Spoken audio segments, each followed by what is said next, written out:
This is Unspoiled Special Edition, in which Rashawn and I discuss the movies. The Harry Potter movies, to be precise. Yeah, not all the movies. In this episode, all movies ever made. This is a history of film lesson. In this episode, we discuss movies 4, 5, and 6. The Goblet of Fire, The Order of the Phoenix, and The Half-Blood Prince.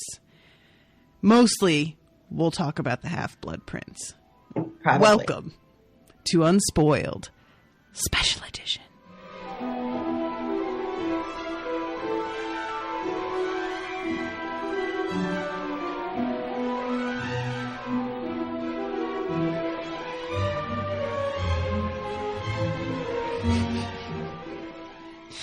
All right, welcome to the show, everyone. If you're listening to this, it's because you did something nice for us, probably donated to the GoFundMe. So welcome, and I hope that you're enjoying this little perk that you're getting. This is going to be a takedown, so be ready. All right? It's not going to be 100% takedown. No, but a lot of people love the movies. And I just need people to be ready because, you know, I just want people to be ready. Most of the time, Rashawn and I are pretty positive about the things we cover. I don't think we've run across very much that we've covered together that we haven't liked. Yeah, I mean, because why? Right? So I would rather be sleeping. Precisely. That is sort of my feeling at the moment, to be honest. So let's start with the very first one. We did all of these movies with a live thread in the patrons only group to keep track of our commentary as we were watching and to serve as a sort of like it's going to be our notes essentially for covering the movie again. So when we started this one, I think I had already warned you for Goblet of Fire that this was the one that I hated the most. Did I? Yeah, but I feel like you say that about all of them. I feel like I get a warning pre each movie how terrible it is. That's fair. Which makes your insistence that I watch these things peculiar. Listen, my insistence is purely based out of gratitude to our noble listeners and not out of any professed loyalty or interest of my own. I do have some interest, but just in hearing you be mad, really. That's my interest. Oh, God. So this show, this movie, this holy shit, Natasha, remember words, starts off in the Riddle House. And right off the bat, we have some shit that's absolute garbage that made me so mad when I first watched this in the theater that I was like, having trouble not like whispering to the people next to me, are you fucking serious? Because fucking Barty Crouch is here. Yeah, right at the beginning of the movie. And, you know, my memory is shaky at best when it comes to the finer details. And even I was like, wait a minute, this isn't right. Right. And I didn't want to say anything, but you jumped right on the post and you were like, this is fucking wrong. Yep. Yeah, I didn't, you know, nobody knew, I don't think at that point, who David Tennant was going to be playing. So I think when I first noticed this, I assumed that it was who I thought, but I was trying to reserve judgment in case they weren't being as fucking stupid about it as I thought. Mm-hmm. And yeah, no, turns out to be the thing. And you know, this is what makes the fourth book many people's favorite book, is this enormous plot twist that in retrospect all of the signs were there. Yeah. But once it's revealed to you, it feels like you just got hit by a truck because you just never thought. And the movie completely neuters that entire experience for anybody who hasn't read the books. Yeah, well, the reveal that it's not the real Moody is, you know, it's still there. I mean, is it? Because they broadcast that, I felt like, still. Well, they have him doing that, like licking his lip thing really obviously all the time. Yeah, I mean, like, I guess, like, it ruins it because in the books, we find out about Barty Crouch a little bit later. Mm-hmm. Into the flashback Pensieve deal. Right. But I don't know, something about seeing him at the very beginning so that we know he's out and participating in this recent plot, like he's active. Right. Fucks it all up. Yes. But we don't, I mean, as far as like the mannerism, like the licking the lip thing, I guess for a more astute eye, that would be something. Yeah. I am not that person. I feel like, I felt like that was really obvious. I was just like, that facial tick made me really mad at the time in particular. Like, I was imitating that a lot whenever I made fun of the movies later. Cause what I didn't like about the beginning is the movie opens in the Riddle House, but we have no understanding of that's where we are. Really, yes. In the movie. Yep. Maybe Voldemort has one throwaway line. I feel like he might. But that's it. There's no, like, you know what I mean? There's no context for why it's important that he is where he is. Yeah, and when we watch the sixth movie where you're supposed to get some context about who lived here and why he hated them and wanted to kill them, we don't get that either. Nope. I mean, we don't even know why he killed them. Nope. I mean, we don't even know that he killed them, really. I was about to say, yeah. Yeah. So, yeah, he's already there. We know he's alive. Where in the books, we think that he died. And not only that, when we finally see the scene in the Pensieve where Harry is watching the trial, it is made very obvious at trial that he's guilty. Yes. Yeah. He gets all like, I'm evil. Yep. Basically, he comes in and basically almost does the spit in his dad's face like a lizard kind of thing. Right. And then goes, hello, father. And then licks his lips really dramatically. Yeah. So there's no, like in the books, Barty Crouch is like, senior is like, a hardline guy. I'm going to sentence you, despite that you're my son, even though there's some ambiguity. Right. But here it's like, of course you're going to sentence him to Azkaban. And what else are you going to do? Yeah. Yep. Yeah. That's another one of my favorite twists is that you think that Barty Senior is totally unreasonable and kind of unhinged in his obsession. And then you find out later that he was 100% justified. And you have to completely recontextualize a million conversations and moments. Right. Because the thing about Barty Crouch is that there's like part of his reputation in the community is, he sentenced his son. Mm-hmm. Like, can you even believe it? Yeah. Like, that tells you how serious he is. But again, the way it's played in the movie, it's like, yeah, that motherfucker sentenced his son. Did you see how he was acting? Right. So, but that's what they did in the movie. So. Indeed. And speaking of Barty Crouch Sr., they really have a different take on his character also. In the books, he is portrayed as somebody who is humorless and stiff to a fault. Seemingly unaware of himself ever being the butt of a joke, or if there's a joke being told around him, he does not comprehend. And in the movie, they just have him being kind of a nervous wreck. He's a quivering mess in the movie. Yeah. And we never find out why, really, in the movie, I don't think, why they decide to play him that way. Because then he's dead. Pretty uneventfully. Yeah, I mean, he gets that one moment where it seems like he recognizes that his son is Moody, and then all of a sudden he gone. Yeah.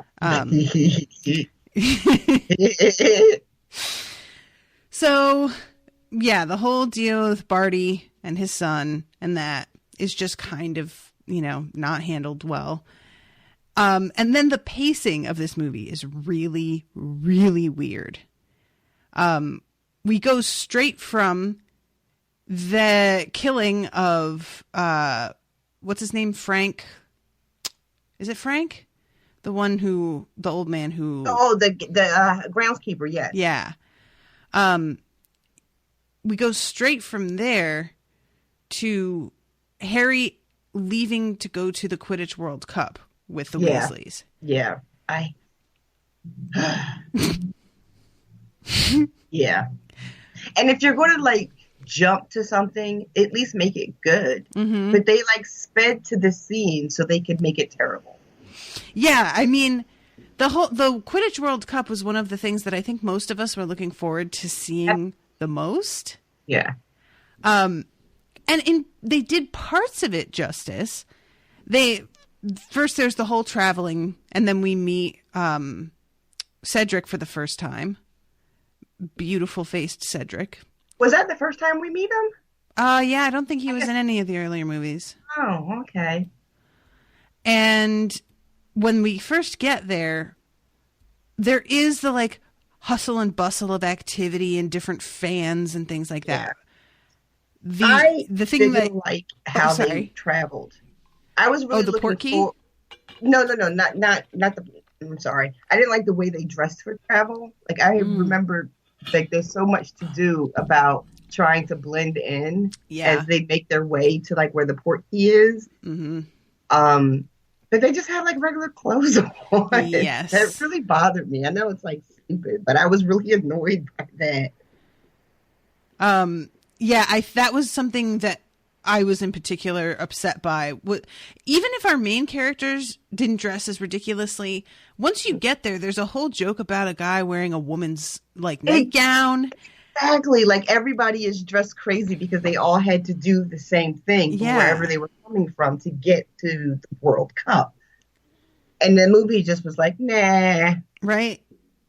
Yeah, I just think that's like a really great visual joke that they, for some reason, didn't take advantage of. Yeah. And they have throughout the movie, and someone mentions it on the thread at some point, how there are just a lot of Muggle clothes in this movie. Mm-hmm. Like, I talked about it a couple times. Okay. I think somebody commented on it, and then you kind of went off because you were like, yes! So the World Cup, we get to see them arrive. We get to see the inside of their tent. We go to the actual stadium. The tent was badass. The tent was rad. I'll say that. Yeah. Yeah, it was really cool. And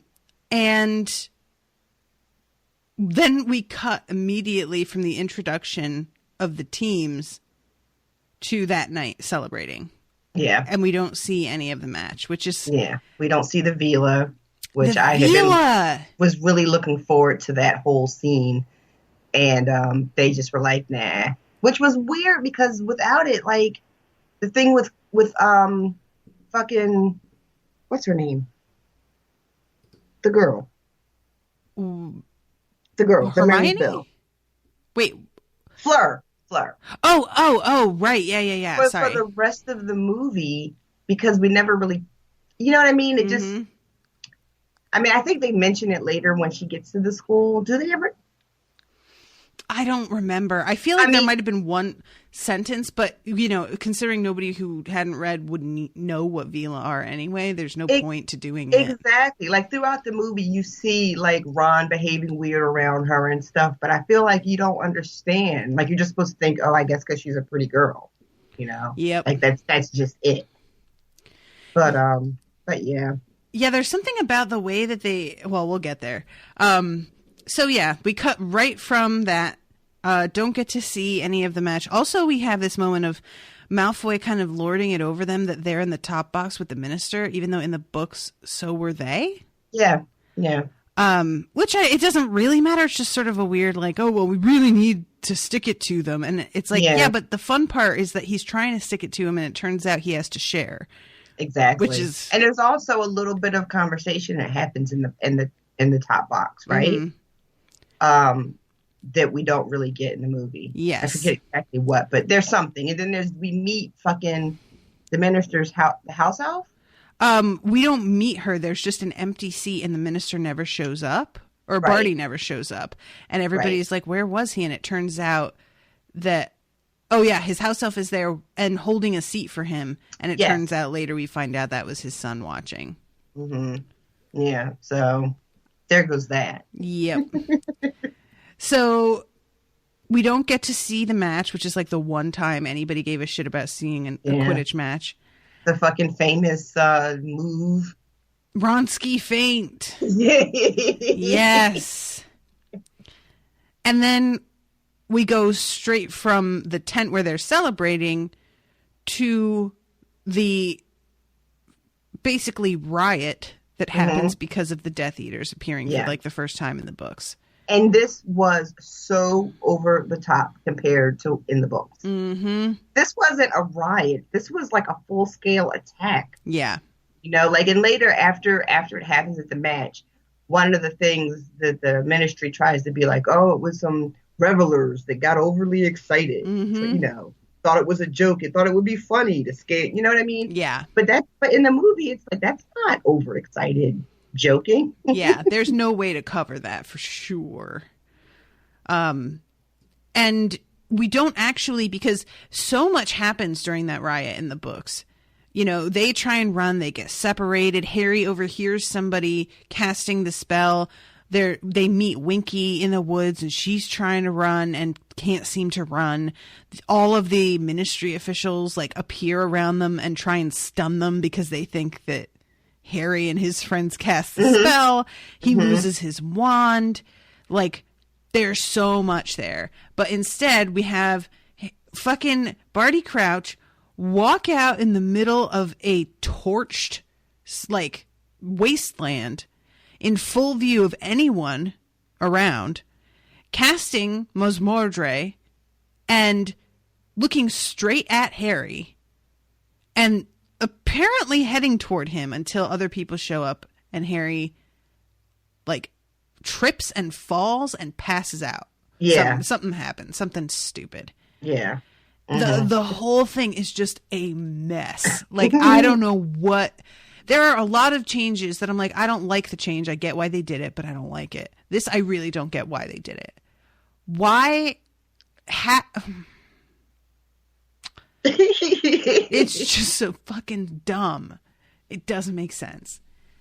And it takes all the mystery away. Again, like, you're just not supposed to know at all who could have been behind this. Mm-hmm. And the huge red herring of Ludo Bagman is not even there. Nope. So it's ruined. He's not in the movie at all, right? No, he's not there. Yeah. Oh man, that's right, because he's also like skulking around in the book offering assistance to Harry, right? Mm-hmm. Yeah, they totally, yeah. Mm-hmm. Yeah, it's so then we have another series of, I think, really weird pacing after that. Oh, and you meet Crumb, who you liked. I thought he was all right. Crumb has some, like, Owen kept saying how dumb Crumb looked, and I was like, oh, sweetie, like, men have a really weird idea of what women find attractive sometimes. Yeah. You know, like, he just kept talking about, look at this goof. And I was like, babe, he's kind of fucking hot. Like, what are you talking about? But they get on the train to go to Hogwarts, and we don't even see them arrive at the school. We just go straight from them on the train to them in the castle looking out the windows at the arrival of the carriage and the ship from Beauxbaton and Durmstrang. We have no idea who it is that's coming, why they're coming. Mm-hmm. And as far as we know, the students shouldn't have any fucking idea either, because Dumbledore's speech about, well, we're going to have some special guests happens after these motherfuckers show up. It makes no sense. Yeah. So we see them all looking out the window like, wow, as the carriage lands and everything, and fucking Madam, what's her name, gets out of the carriage being tall as hell. But then we cut to the dinner in which Dumbledore is announcing, so we're going to have some special guests. No shit, you think? Yeah. The people that just walked in? Okay. Right? And this was what I had been going to mention earlier when you talked about not finding out what the Veela are. I felt like it was insinuated because of the weird birds that flutter up out of nowhere when the girls from Beauxbaton come in. I thought that was part of their shtick. Like the guys from Durmstrang or whatever came in with like their staffs and all this acrobatic stuff. And I was like, okay, the girls, birds. Okay. Maybe? Like, I just thought that it was insinuated they were all Veela. Yeah, well, they're not supposed to all be Veela, though, are they? They're not, no. But they're also not supposed to be an all-girls school. And Durmstrang's not supposed to be an all-boys school. Which they are in the movie for whatever reason. Yeah, well, it's easier that way, I guess. Except that all of Durmstrang comes in, and then Crumb comes in behind them all by himself because they're basically his hype men.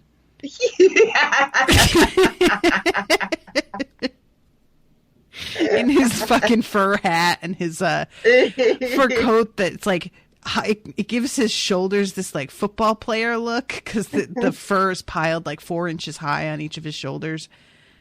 I'll allow it.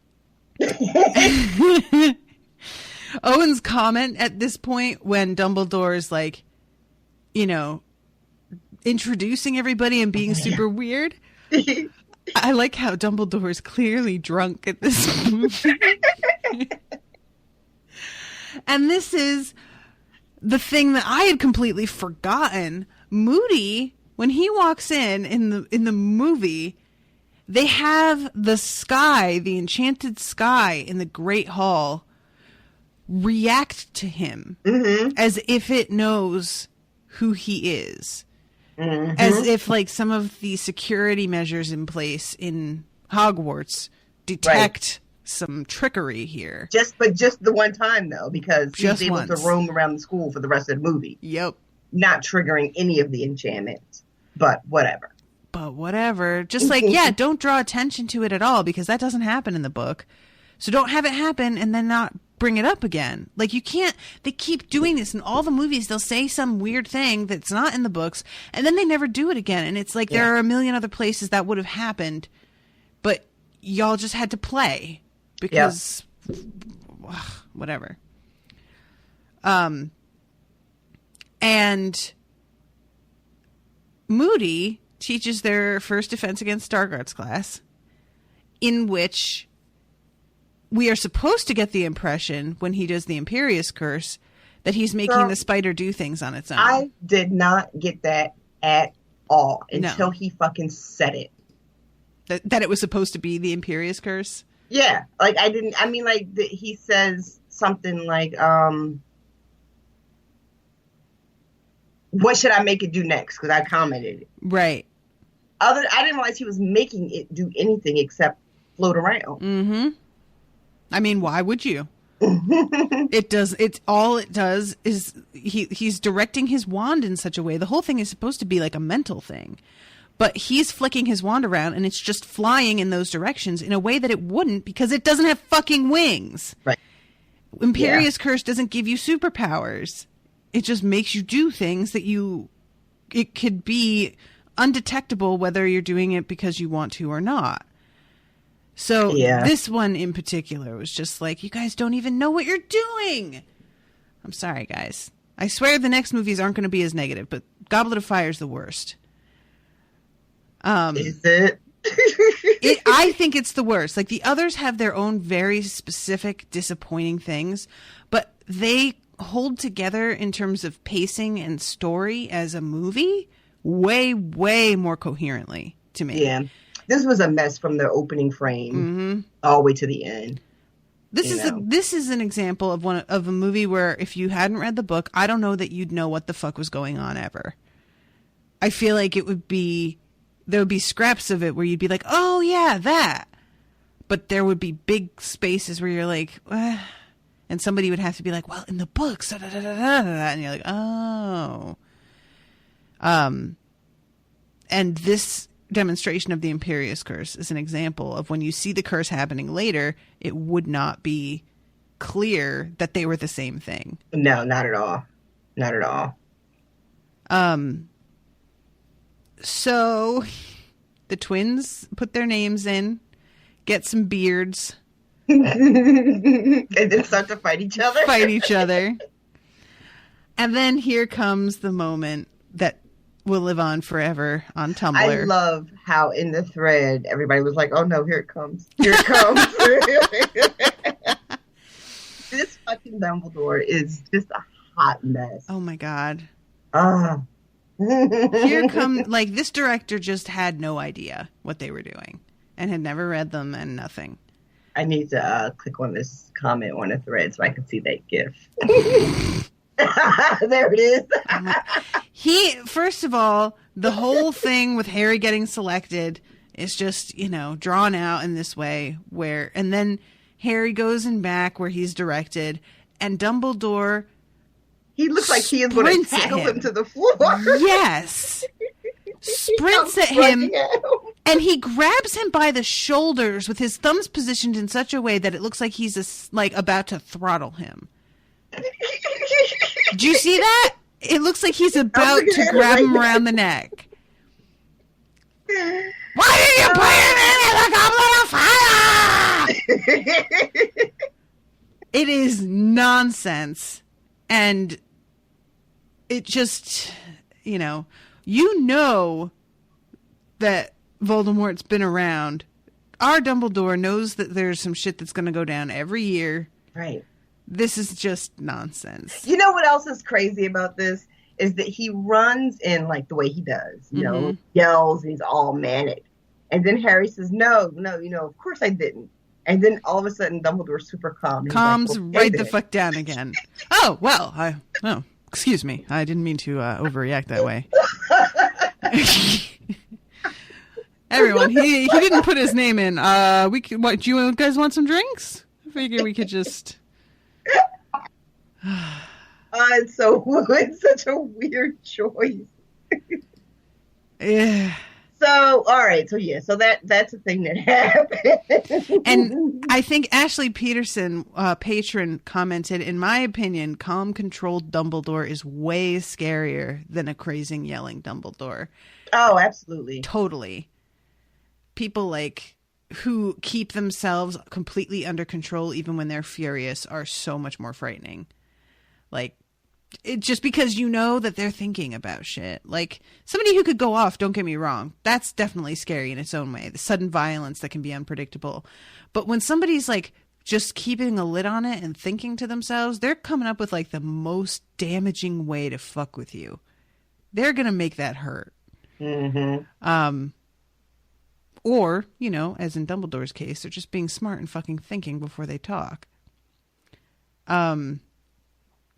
So all of the champions are getting interviewed by Rita Skeeter, who drags Harry off alone and interviews him in a broom cupboard with my favorite and probably the least appreciated line when she says, "This will be cozy," and he says, "It's a broom cupboard. You should be quite comfortable then." Oh my God. That is not from the books, but that's a pretty goddamn good line. Yeah. And we have the effect of Sirius in the fire that you really liked when he's coming to check on Harry. Yeah.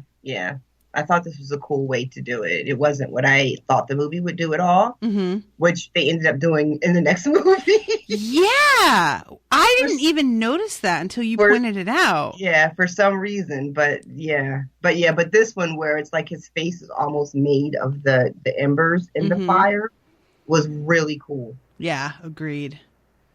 Yeah, I don't know why they didn't do that again. Because it feels like it wouldn't be that hard. We have Snapchat filters that can do shit like that at this point, Yeah. But somebody looked at it and said, "You know what would be cooler? It's his face floating in the flames. Let's do that." So, I love that everybody in the thread was we were all "What the fuck is going on with Dumbledore?" We have the great moment of Malfoy the bouncing ferret and McGonagall. Is that a student? I love her. Yeah, that was pretty good. I mean, but it's Malfoy turned into a ferret, so it's really hard to fuck that up. The whole thing is great. This is one of the few scenes that they nailed, and I was very happy about all of it. Oh, and you keep mentioning Harry's hair. Look, I forgot about it. I was watching the movie today, and I kept thinking to myself, "Oh my god, I'm so glad he got a fucking haircut." like several times, I thought it to myself. Yeah, it's really shaggy. It's just too much. I get it, but no. Yeah. And oh my god! And see, when I'm talking about Crouch being like weird, Crouch Senior, the moment where they all have to pick their dragons out of the bag to just like ostensibly to find out what they're fighting for the first time as champions. When Cedric pulls his out, Crouch goes, "Chinese fireball." Ooh. What? He didn't have any kind of reaction to any of the other ones. No, he's not like, and he's being like playful. That's not him. He's not even, he's barely supposed to really be like registering what's even happening because he's so in his head, you know? Mm-hmm. And we have the scene of Harry waiting for his turn and then going out there, summoning his broom, and then leading the suddenly escaped dragon on a merry chase around the entire school. I did not like this. I couldn't remember if the dragon broke free of the chain in the books. No. Right? Okay, it didn't happen, right? No. Because this is ridiculous. Yes. It's he's flying all over the fucking school. It's chasing him. It's fucking buildings are crumbling, and everybody's still in the stands. Yep. It's no big deal. Yet another instance. Like, this was the one challenge where it felt like people had something to watch, and they still in the movie were like, nah, we're gonna make everything interesting happen so far away that they could never see or know about any of it, and we're gonna have Harry cause like thousands of galleons worth of damage to the school. But never talk of it again. Never discuss it. Not an issue. Yeah. Yep. So, yeah, that's that. And then we have the scene where McGonagall teaches them all how to dance, which is added. Now, I want to be clear on this. The scene itself is adorable. I don't have a problem with making something up when it's done well and it feels like it's all in character. Mm-hmm. But if you are going to cut so much shit that's really important, don't you dare add a like 7 to 10 minute scene that you invented for nothing. Right. The gall. The gall to do something like that. Oh, it makes me so mad. And again, I really like the scene. I think it's really sweet and it's funny and weird and awkward. But like, I can't enjoy it because I'm too busy going, but yeah. It is, fuck, what was I going to say? God damn it, guys. I lost my train of thought. I'm sorry. But yeah, you're totally right. Like if you're chopping shit out willy-nilly, then you don't get to add stuff in. You just don't. Just a personal hang-up I have. And like I said, I want to enjoy the scene because I recognize how great it is. But my brain is just babbling in the background with anger. And I can't just relax and like be like, oh yeah. Right. I wish... Yeah. Same goes for Harry and Ron continually talking during study hall and Snape coming over and like smacking Ron on the back of the head one time, another time grabbing them both by the head and forcibly turning their heads away from one another.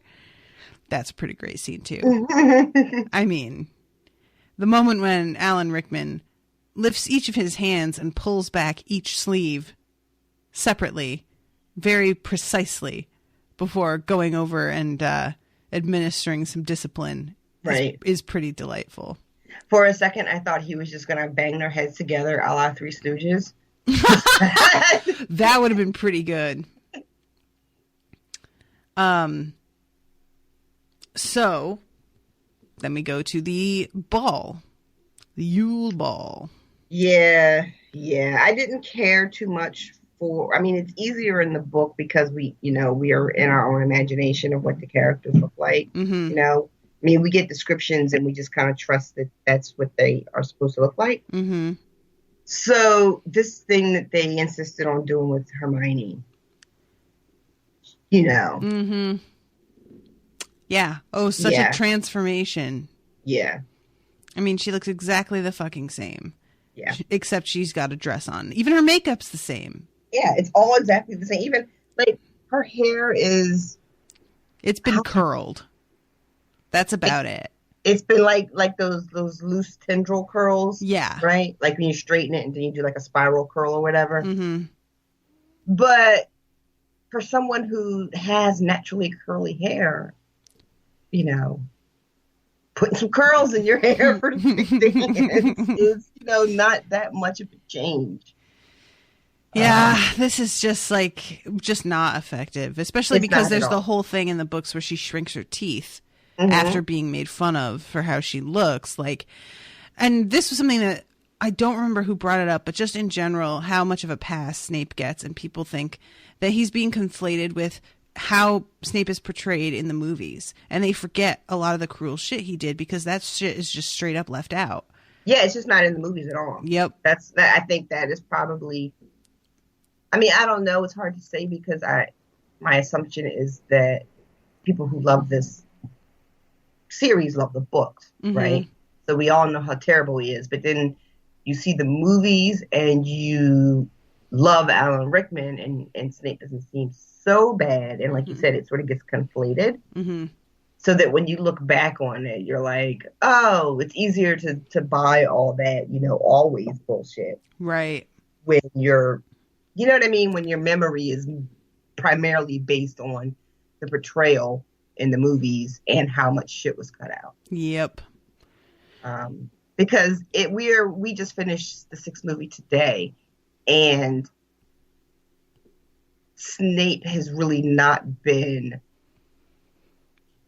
You never see him as a potential villain. He's always just an unpleasant person. Yeah, I would never have, the okie doke that I fell for in the books would not happen in the movie. Mm-hmm. And maybe that's why, if you're just watching the movies, when he turns heel in this last, movie in 6 and kills Dumbledore, maybe you're in the audience, you're like, oh my God, I never saw that coming. But in the books, you're like, oh my God, I can't believe he really did it. And I can't believe it. He really is evil. Because you know what I mean? I thought he was evil, but then he kept playing with me and maybe he wasn't evil, but then maybe he is. And this is the thing that seals the deal that he's evil, which then makes the end reveal oh my God, you got to be kidding me. Yeah. The movie just really just doesn't give. And why wouldn't you give Alan Rickman all this great shit to do? Because he does, the thing that I feel like they wanted in the movies, they didn't want him to be hateable. They wanted him to just be the stern adult who's the only one who won't indulge Harry. Mm-hmm. And it completely is a misread of his character because... Yeah, but what I mean when I say why wouldn't you let him do it is because imagine what he as the actor could have done. But that's exactly what I mean, is as an actor, he could have made you fucking hate Snape, and they didn't want you to. What a waste. Mm-hmm. What a waste. Because, he could have, I have no doubt, that him delivering some of the lines where he's particularly cruel in the books, both to Hermione and to Neville a few times, you would have just hated him so fucking much, you know? That's the other thing you don't really get in the movies is that it wasn't just, it was what he felt about Harry Potter is super important. Mm-hmm. But above that, he was just a bully, period. It Yes. was really hateful and cruel to other students as well, which I Mhm. feel like you don't really get in the movies at all. No. You know, he's at most annoyed in the movies with the other students. Yep. You know, he's annoyed that Ron won't stop talking Yeah. in some of the classes. But he just But- targets Harry in particular, and it's not. Mhm. Yeah. Yeah. Completely agree. So then we go to the first time that we meet Myrtle, I think. Or maybe the second time when Harry goes into the bathtub to try and figure out the egg clue. And Myrtle is just so creepy in this. And they Yeah. really like lay it on thick. Yeah, I was super uncomfortable during this. Mm-hmm. And you know that they had to actually be there, and they just made her look transparent. So there was a woman who they're trying to act like she was a teenager, and she is easily my age, if not older. Yeah, I Flirting didn't with really a boy notice who was that like, until you said it, yeah, but then I was like, oh my god, she's totally right. yep. And she's like leaning all over a boy of like Yeah. 15 in Doesn't the at one point bathtub. she like dunk her head in the water? Mhm. Like, come on. Yup. Yeah, the whole thing is really uncomfortable. And they have her with such a weirdly high-pitched voice that all I could think about was hentai characters. Have I don't you... know what that means. Hentai is I know basically... it's kind of anime, right? it's anime porn. Oh, I did not know that. Yeah, and it is hilarious. Like, if you Anime don't porn? listen... If you don't, like, if you play it and they're speaking Japanese... I have no idea what they're saying, but It's anime to like jerk off to, Yeah. like it's legit porn. oh yeah, 100%. It's cartoon, Pussy and dick all over the place. but it's a.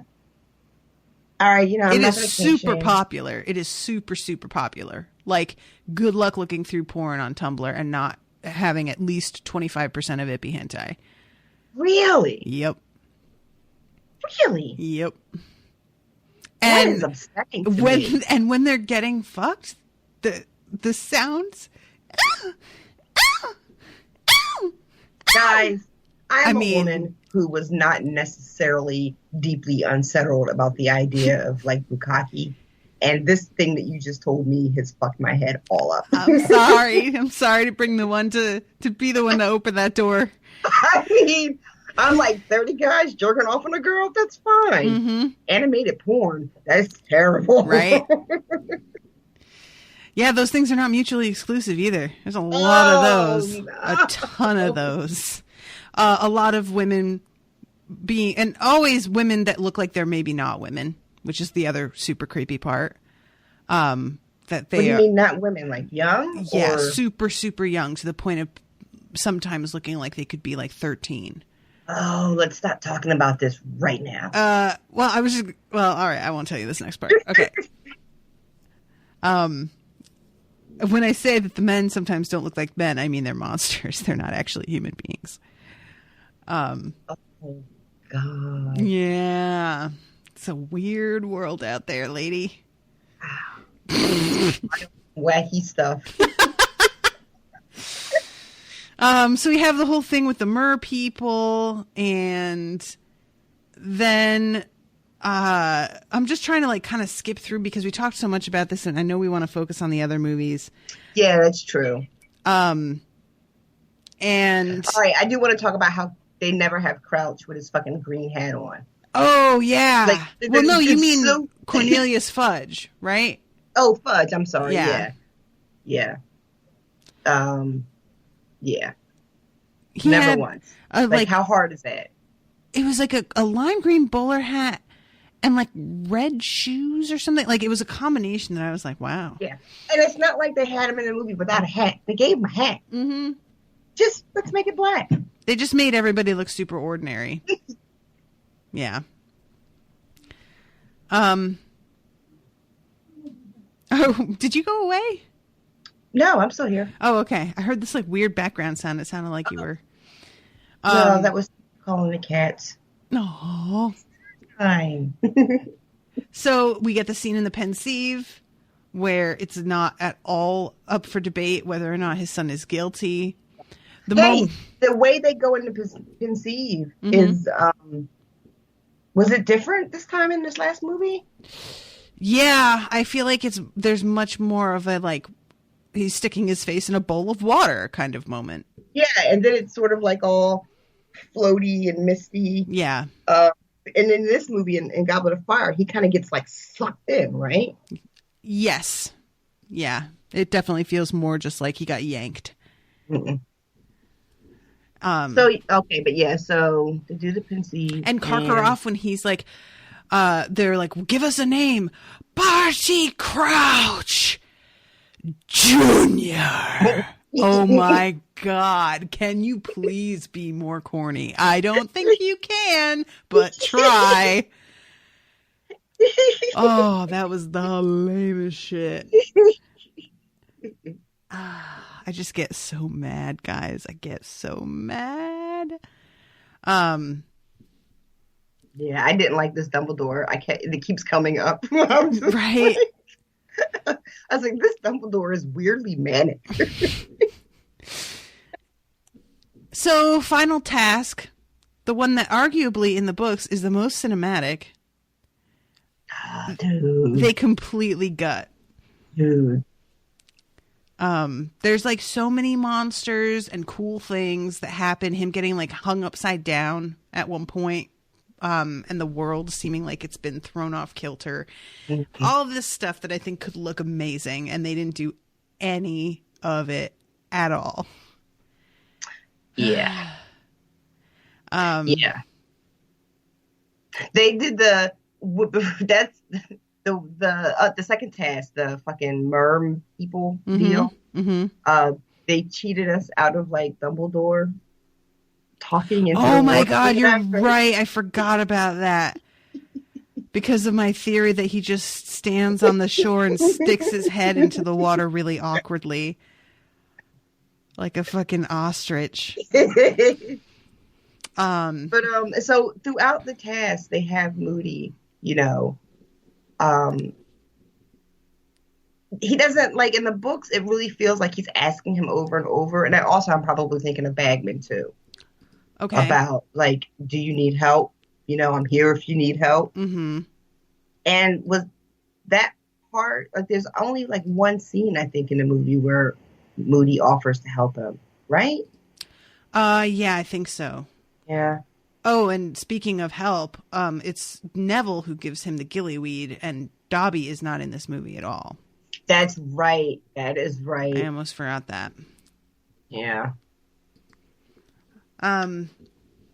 So, and Krista said, from friends who worked on some of the effects for this movie, it was, and I hate this, chalked up to budget and pacing. Which, don't tell me they cared about pacing. I'm not saying you're wrong, Krista, but they're just full of shit because the pacing of this movie is absolute trash.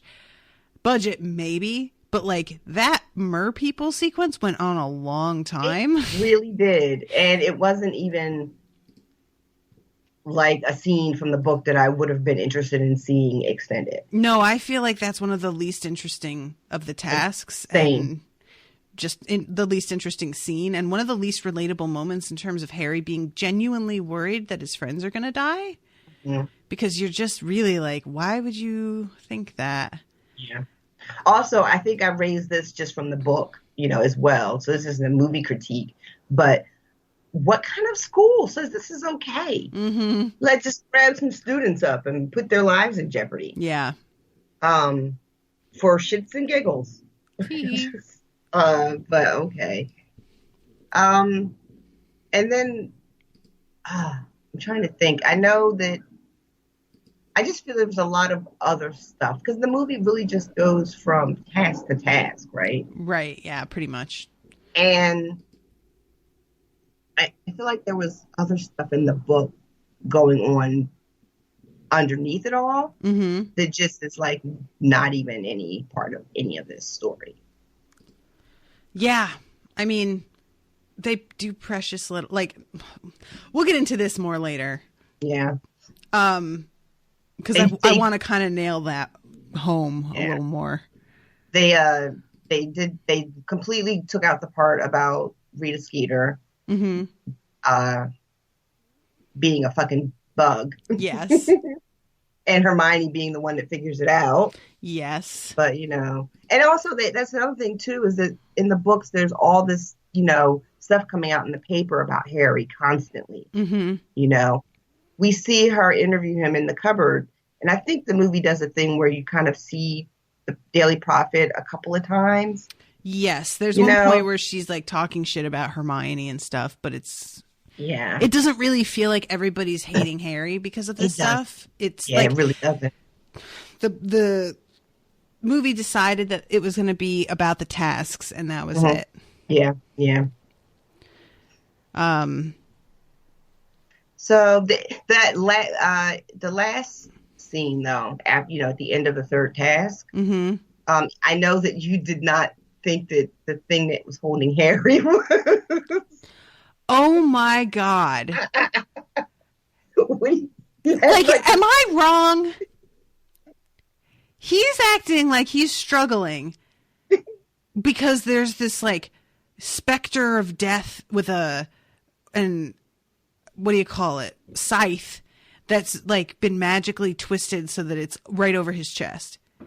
This bitch, he could easily turn his head and duck and get out of that. Easily. It's so obvious. And they make the mistake of filming it from a couple different angles where you can very clearly see how easy he could get out. Right. And it like, just don't let me see it then. Film it in such a way that it's hidden. But there's no reason to me why you couldn't create something where he was really looked like he was pinned back. He does. Am I crazy? Yeah. I mean, they could have had, because he's pinned to some kind of statue. Mm-hmm. It's a statue of death of like the Reaper. You could have just had its arms become animated and like grip him up or something. Well, that's like they did that for a second where they like make it animated and the scythe crosses over him and is yanked back. And we're supposed to think that's what's holding him, is that it was suddenly animated and grabbed him. But it doesn't hold him in a way that would actually imprison him, which is incredibly distracting to me throughout that entire scene. It's hard for me to like suspend my disbelief during these movies when they keep doing weird shit that feels like the sort of thing that a real amateur would do in like a student movie. You know what I mean? Yeah, agreed. Also, the chant that Wormtail does when he takes blood from Harry and bone out of the ground and gives his hand is not the same as the spell that he recites in the book. And I don't think it's nearly as creepy. Although when Voldemort is finally given his body, it is pretty cool looking. Yeah. Pretty creepy. Yeah. I like how he looks like a fetus for a second. Oh. Floating in the air there. Mm-hmm. It's gross. Yeah, it's like in their hearts, movie makers were so, they couldn't wait to get to the scene that they just like steamrolled their way to it. Exactly. So, I mean, it was, I enjoyed the scene. I thought parts of it were really well done. Like the part you just talked about was really cool. I did enjoy once Voldemort had a body, just because the actor is, pretty fabulous. Yeah, he's been a on my list since I was like a very small. Before I really understood what it meant, I was just like, "Ooh, who is this?" I just love Ralph Fiennes. Yeah, he's all right. He's all right. And then there's the fight. Yada yada yada. Harry goes back, and they handle the scene where Cedric and his body are taken back really differently. Cedric's death, I thought they at least handled well in that they have Voldemort do that awful thing where he like turns his head using his foot. Do you remember that? Yeah. I thought that was a nice touch in, just how dismissive and dehumanizing he is. Mm-hmm. But when Harry brings Cedric's body back, in the book, the whole thing is supposed to be that there is so much confusion that Moody's able to whisk Harry away without anyone really seeing because everyone's so focused on the body. In the movie, it's dead silent and everyone is staring directly at the spot Harry is standing, and Cedric's father comes down and starts crying. And Moody is still somehow, with Albus Dumbledore standing not 3 feet away, Moody is still somehow able to come and scoop up Harry and take him off, even though everyone's gaze is directed towards where he is. Yeah. And I know, like, I feel like I'm just being so nitpicky, but this is just such easy shit to change that the main thing for me is just why did you do it the way that you did it? It just feels so, like, deaf to the actual goal of each scene.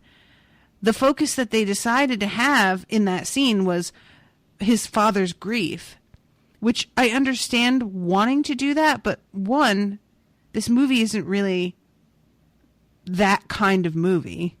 Mm-hmm. And having this long moment of a father sobbing is really out of place and strange, especially considering that he commits to his screaming sobbing much more than anybody commits to any acting in this entire film. So you're just like, okay, this is different. And because they made that the focal point, in the book, the goal is for the chaos to be a cover for Harry to be taken. And so that whole purpose isn't there. And thus, the main objective of our villain doesn't really make sense here. Yeah. So, yeah, it's all like motivation. And doesn't feel like the director knew what it was for any of the scenes or characters in this whole movie. No, it really doesn't. It seems like it was, like I said a minute ago, like the entire movie is like a jump from what the director thought was cool to the next thing he thought was cool. Mm-hmm. And that was it. That's why we had, 4 or 5 minutes of a dragon chasing Harry around the school grounds. Oh my God. For no reason, Yep. Oh God. Yeah. So then we go to the scene where he admits who he is and gets transformed back into himself. That was pretty cool. Yes, that is well done. Yeah. I love too, earlier in the movie, the first time they're in Moody's room, and you're like, oh, look, a giant trunk that's moving around. Let's nobody investigate that. You can hear somebody screaming coming from inside the trunk as it shakes wildly. And everyone's just like, bah! Oh my God. I just get and so then mad. when they open the trunk in this scene, it's, it's like almost like, like a doorway to a cellar, which kind of begs the question, well, how was he making it, earlier, what was all that moving and screaming around? Right. Like, so down. Listen. This is why you got to be careful when you just decide to add shit, guys. And and while I like the scene where he turns back into himself, there is a weird moment that I don't understand where he holds out his arm and he has the dark mark on it, and Dumbledore grabs Harry's arm and holds it up next to Crouch's arm, and Harry's been cut for them to retrieve his blood in the same spot as where the dark mark is. But, like, Dumbledore grabs Harry very urgently and, like, yanks his arm out and, like, looks at it like, oh, that confirms my suspicions. After holding it up next to it, it's something that I just don't know what they were getting at. Do you know what I mean? I do. I mean, I was, like, to watch the movie, it looked to me like, was he checking to make sure Harry didn't have a dark mark? Right? Exactly. Why would he be doing that? I don't know. Guys, I don't know. Yeah, so it basically just that's like the end of the movie, right? Is that reveal, and then Dumbledore goes to like talk to Harry in his room as he's packing and opens the conversation with, "I always hated these curtains. I lit them on fire in my 4th year." Oh, Dumbledore. Yeah, Harry just watched Cedric be murdered, had blood taken, and Voldemort's back. But please tell us all about your feelings on the draperies. I really am interested. What are you doing with the script, guys? There was just, I mean, there were so many things, and we're going to move on to the next movie, but were just odd choices and didn't make a lot of sense, and giant plot holes. Rereading this thread, I'm reminded that I was really annoyed with what they did with Crumb.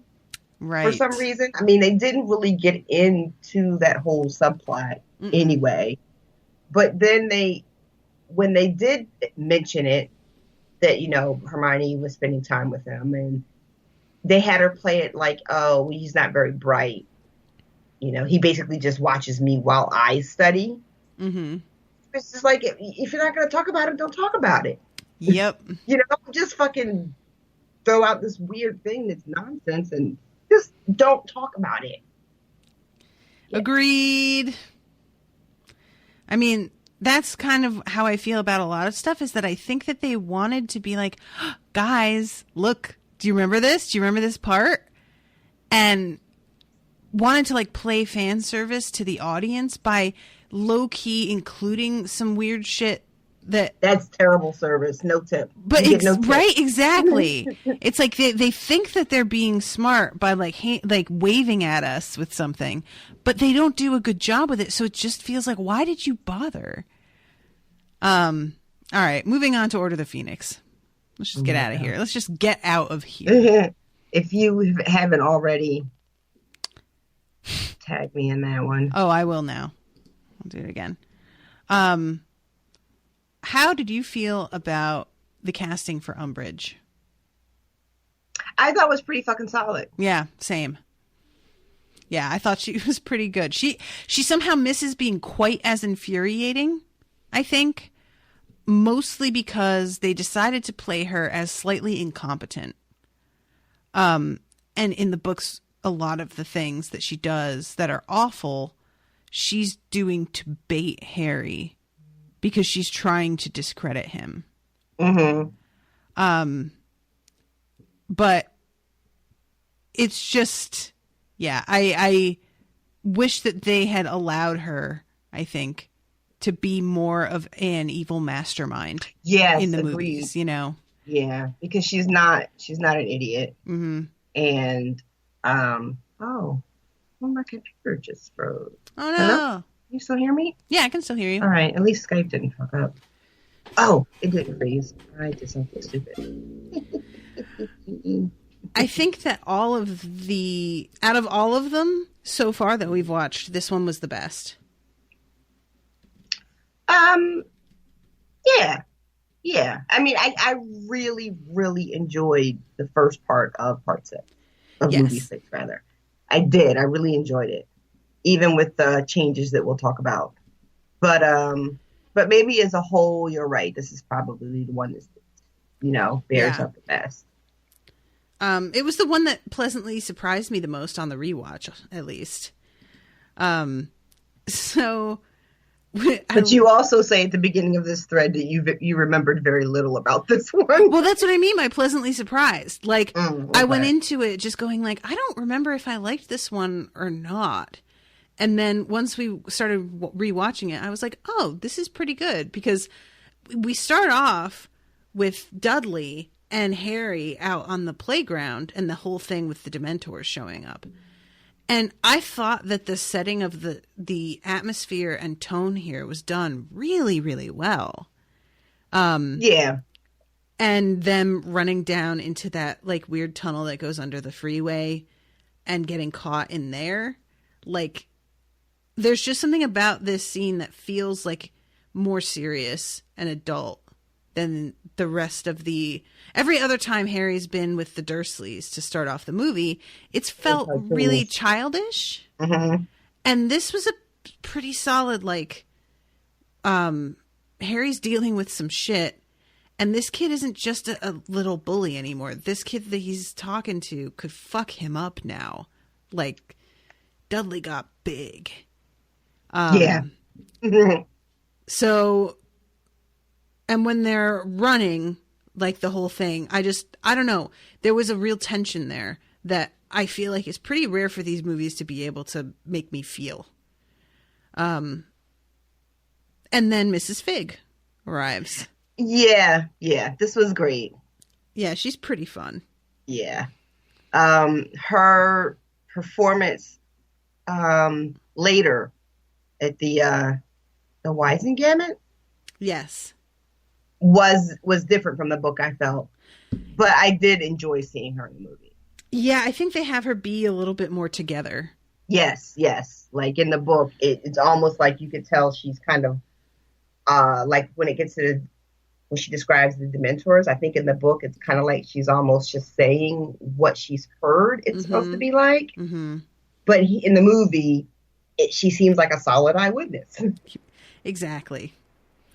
Yeah, agreed. And it's like, I appreciate that just because sometimes in the movie you just want a little bit of something to feel good.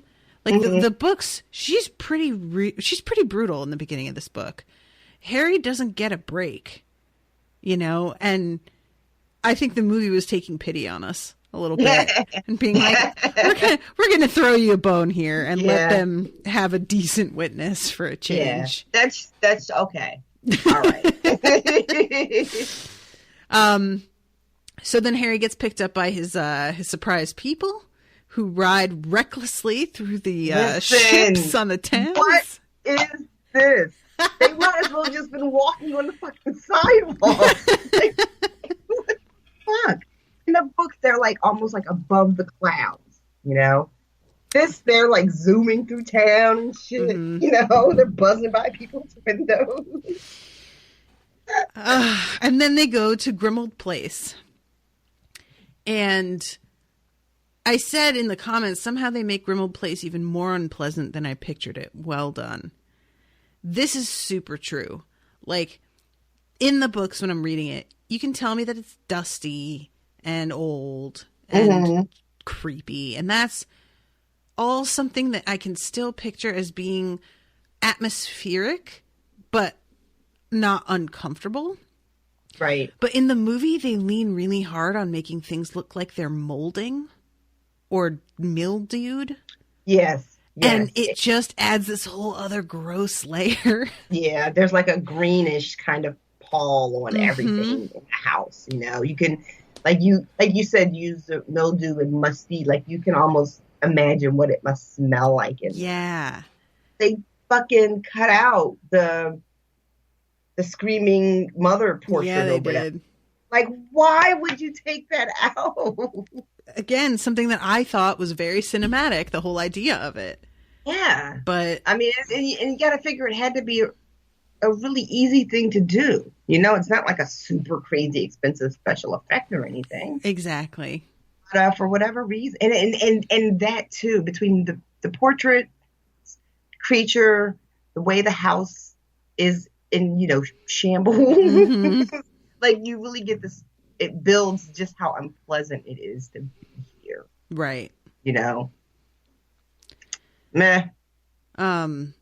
Yeah, I like, they made it feel uncomfortable enough that when you're in the bedroom at one point, you're looking at the sheets on the bed, just going like, ugh, like I wouldn't want to sleep in that bed. I bet it smells like, or there's something in that mattress probably. And we meet Creature. Yeah, there wasn't enough of him in this movie, but I was glad to see him. There is not enough Creature in these movies, period. There really isn't. I'm just picturing that illustration that I used for one of the entries where he's holding up the cake that says, "I hate you." My God. Remember that? Oh, God. Some of these illustrators are great. When we see him, I can't remember. When we see him, Do we catch him muttering about them? He's already muttering when Harry comes across him. He's like standing in the stairwell, and Harry's like, hey, and he like keeps talking to himself and doesn't like, he looks at Harry and acknowledges that he's there, but he doesn't say anything to him. He still, I think, keeps talking to himself. So yeah, you just get the like background of Kreacher being a creep, but you don't have the real animosity between him and Sirius, because again, I feel like the movies didn't want us to dislike Sirius. I feel like in the books, it's pretty gross how Sirius treats him. Yeah, they really pulled back on how inappropriate Sirius is towards Harry, and how he is like trying to relive a thing, you know, with James through Harry. They were like, no, we're not doing that at all. There's like 2 quick minutes. I think Molly maybe yells at Sirius once in the movie when they're all in the kitchen, and then she doesn't let the kids in, but they're all talking. Yes. And I think then later in the movie, Sirius literally says something to Harry, like, you know, you're so much like your father. Yes. And then that's pretty much it. Yeah. True. Making it, you know, even like for me, and I won't even say that I'm in the minority, but I know that there are a lot of people who feel very differently. I was just not very attached to Sirius as a character. So a lot of people, when he died, were heartbroken. And it was, in a lot of cases, people say, I was heartbroken on behalf of Harry because it was his only family, not because I really cared about Sirius. And even while I understand that, I still didn't feel it. Yeah. I remember when we were reading it, and everything that I felt about Sirius dying was purely based on my feelings for Harry. Right. You know. So yeah, with him having even less to do, there's even less to mourn once he's taken out at the end of this one. There's also, they didn't do the thing because in the book, Sirius is supposed to kind of be staying in the house all the time. You know, and that's making him even crazier and more like prone to impulsive decisions and recklessness. Right. And you don't really get that at all in this book. I mean, this movie. So this movie is the first time that we get to meet Luna. Listen, I love this actress so fucking much. Yeah, she's pretty great. She's so perfect. She's so perfect. And I don't remember who it was. Forgive me, whomever you were. It was months. It might have been even over a year ago at this point. Somebody made a donation to a Potter-themed charity event. And I think it was for Wizard Rock the Vote. And they made it in my name. And the actress signed a postcard and sent it. So, and I have it with like my display of all my Harry Potter pop dolls and everything. And it has a little radish on the back of it. Like, it's really cute. So I'm sorry to whomever it was that made that happen for me. But thank you so much. And I will treasure it always because she's my fave. And her introduction is pretty great. You're just as sane as I am, as she reads the Quibbler upside down. And it's the first time also that we see the Thestrals, which are pretty fucking creepy. Yeah. I was really looking forward to seeing them, and I wasn't really disappointed. I loved it. I thought I don't know if beautiful is the right word, but I thought they looked beautiful. I thought they were really well done. So then we have the first class with Umbridge, in which Harry's saying that, oh, I don't know, I guess we would want to fight Lord Voldemort. She seems like startled by him saying this and panics a little and is trying to get control back of the class. And this is the one that I would hold up as the main example of she was baiting him in the books and trying to get him to kind of, as she thinks, embarrass himself by saying that crazy shit out loud. Right. But in the movie, they played it as her not expecting him to go there. And then not really knowing how to handle it and reel everything back in once he says it.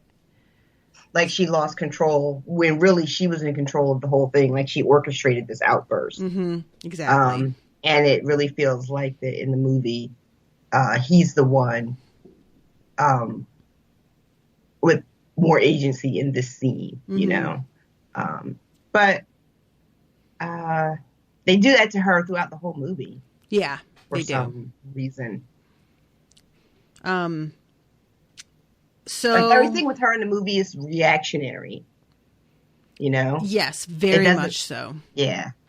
Yeah, it doesn't have the sinister feeling of somebody who's setting everyone up, which is what's so creepy about it in the books, is that it feels like she understands them as people and predicts them really well, which fucks you up, you know?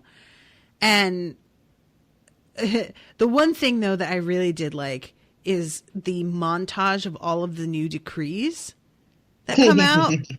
And they're each in their own little, like, birdhouse looking sort of frame. Those little, almost like shadow boxes or whatever. Yeah.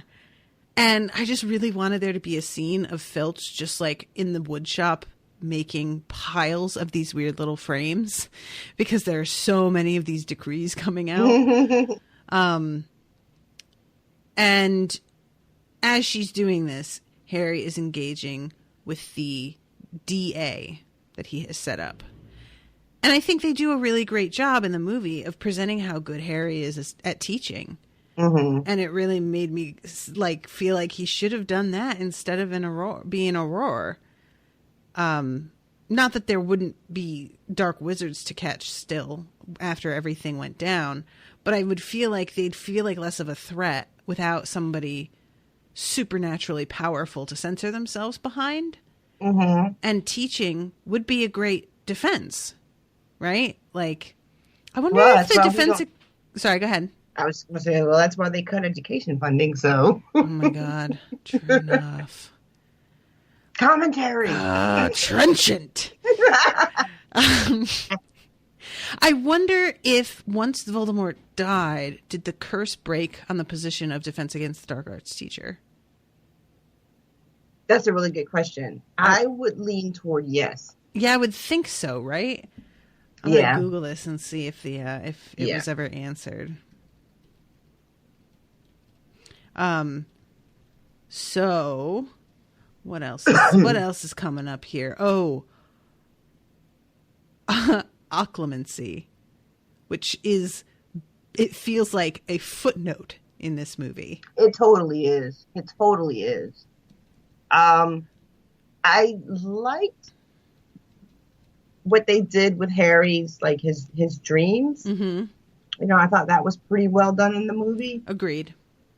But then, like, the reaction to, like, it felt like in the book, from what I remember, it was kind of drawn out that he was having these dreams. Yes. And that, you know, and then he was getting a little unraveled by them. And then people like Hermione was concerned. And then finally we get to, oh, you should have occlumency lessons. And in the movie, it was like, I'm having these dreams. You should have these lessons. But they're not really important. So I'm not going to show them. You know, but I guess that's just part of the pacing. Yeah, I think so. Like, I did like, though, that they have a couple moments of Harry doing that weird thing where he twists his head, like Voldemort does, while he's awake. And they show it in the dream, but then they have him do it while he's awake. And I'd forgotten he was awake a couple times when he did it, and it creeped me out so much. That was really good. Yeah. That's an instance of people doing a tick very well and to good effect. And it's like, because I don't recall if that detail is in the book. So if it's not, that's an example of adding a little something, you know, that works well for the movie and kind of brings it together. Yeah, there should have been more of them doing that. adding Agreed. things Right. that work well. It would be great if they would just, do a good job and be special. Okay, so I just found my comment. Imagine having a whole room in your apartment just for your bougie ass family tree. Because there is literally a whole room in Grimmauld Place just dedicated to the Black family tree, and it is absurd. That shit is enormous. It really is. It's like the fucking map from the throne room of Game of Thrones. Right? Except it's up on the wall, so you can't put any furniture anywhere because you'll block it. Put it on the ceiling or something. Like, yeah. And this is where Harry learns about the lineage and Bellatrix and the whole thing. And then we see Bellatrix getting broken out of Azkaban, which is pretty good. Yeah, that was pretty awesome. She just walks wild-eyed and wild-haired up to a giant hole in the side of Azkaban and starts laughing hysterically in the rain. I know. I think you kind of have to play that role like crazy over the top. Oh yeah. Enjoyed how much Helena Bonham Carter really leaned heavily into it. I enjoyed her portrayal so far. Yeah, I feel like Bellatrix is one of the few people who really truly was cartoonishly evil in these books, you know? So I think that's totally fair. Yeah. Like when she starts like singing after she kills Sirius. I killed Sirius Black. Oh, bitch, listen. Yeah, I enjoyed that. There goes somebody who would have a fucking crazy YouTube channel. Oh, like, can you imagine? Oh God. And we have the moment also that you brought up in the comments. Cho is the one who betrays them and tells Umbridge. Mm-hmm. It's revealed later that she was given Veritaserum. But in the movie... Well, no, I mean, in the movie, they reveal later. Well, yeah. In the book, it's her friend, Marietta, who is the one who betrays them. Right. And in the book, she does it under, like, the rest of her parents or something? Marietta? I can't... in the book, the girl who betrays them. Right. Do they give her the serum in the book? No, she goes voluntarily because she didn't really want to sign up in the first place. And Cho kind of badgered her into it because she didn't want to do it by herself, but she wanted to be in the DA because of Harry, because she had a crush on him. Something with the girl's parents too, but I don't know. Yeah, I think it was her aunt works at the ministry, or her parent worked at somebody worked at the ministry, and she just had a stricter idea of what was cool to be doing than Cho did. Yeah. But for the movie, it's Cho. There's also no like boils or like sneak or what is it? Yeah. They're pimples that spell sneak across her face. Yeah. And it never goes away. We don't. I guess you can't do that in this because it's Cho though. So. Yeah. Yeah. I know a lot of people are like, that's just way too much to have her live like that her whole life. And like, maybe it is, but also I don't care. I'm fine. And yeah, once they get found, they have this whole montage of them learning everything in the Room of Requirement and the various antics of Filch trying to catch them. Right. As he like literally camps out outside the wall that he thinks they'll exit from, and they go out the other side. Like there's a bunch of, I really enjoyed this. I thought this was very well done. And it gave a nice feeling of the passage of time too, which I feel like can be missing in these movies. Like all of a sudden it's the school year's over, and it feels like it's been a week. Yeah. So I thought that was way more effective here than it was in the other movies. And Giant Baby is awful, says Rashawn in the comments. Oh my God. You know. Yeah, it is pretty grotesque. I mean, it's pretty on point in as far as like mirroring your feeling in the book, where you're just like, I just don't want this. I don't want any of this to be happening or something I need to think about, please. This is just not what I'm here for. And in the movie, they nail that pretty much. They're just like, no, please don't make me. Yeah, don't. Yeah, and yeah, no, I don't even want to talk about it. It's just really. I just don't want to talk about it. I just came across Maggie's "Don't Let Me Miss the Sixth Movie Live" blog, and I'm like, sorry, Maggie. Whoops. The scene where the twins bail is, I don't think, as effective. No, I don't either. I really don't. And there's no aftermath either. Mm-mm. You know, where not only do they leave in a blaze of glory, you know, but there's all this other shit they do. Like there's the swamp, I guess, that they leave behind that the teachers won't help her. There are still the occasional like firecracker whirling around that won't go out. Yeah, and it takes like a while. Like it doesn't just end with them flying out the door. Mm-hmm. You know, they don't just go back to normal immediately. But in the movie, they just kind of do. And I think Flitwick finally gets rid of the swamp, but he keeps a tiny portion of it and ropes it off just to memorialize it because he thinks it was a really amazing bit of magic. Oh. Which I just think is gorgeous. Like, I love that moment. I just love that the twins they don't take shit seriously, but they are super good at not taking things seriously. They're real good at it. Real good. Pros. Yeah. Yeah, that's what's fun. Well, one of the things that's fun about them is that, you know, you could play those characters like, oh, they're just goofballs, you know, but they have real talent. Yep. You know, and they're very smart. They're not just, you know, like, you know, stupid stoners, you know, or whatever. Exactly. You know what I mean? Yep. They have goals. They have objectives. They got a business plan. Yes.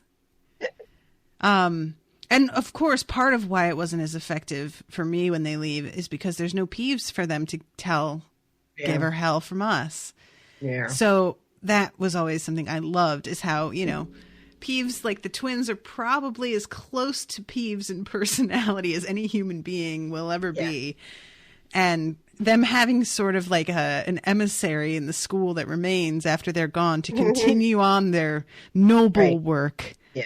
And it feels, to your point, really believable that Peeves would have like a soft spot for the twins. Definitely. You know? And would be like, of course I will give her help. You know? Like, you believe that he will hold his word to them for some reason. Yeah. Not having Peeves in the movies at all is, you know, we talked about it in the first couple movies, but still it's just like a, you know, another I don't know. Misstep to me. Yeah, like, but why wouldn't you though? Oh my God, I'm scrolling down this thread and I keep using that angry sticker. I used it today too. Here it is again.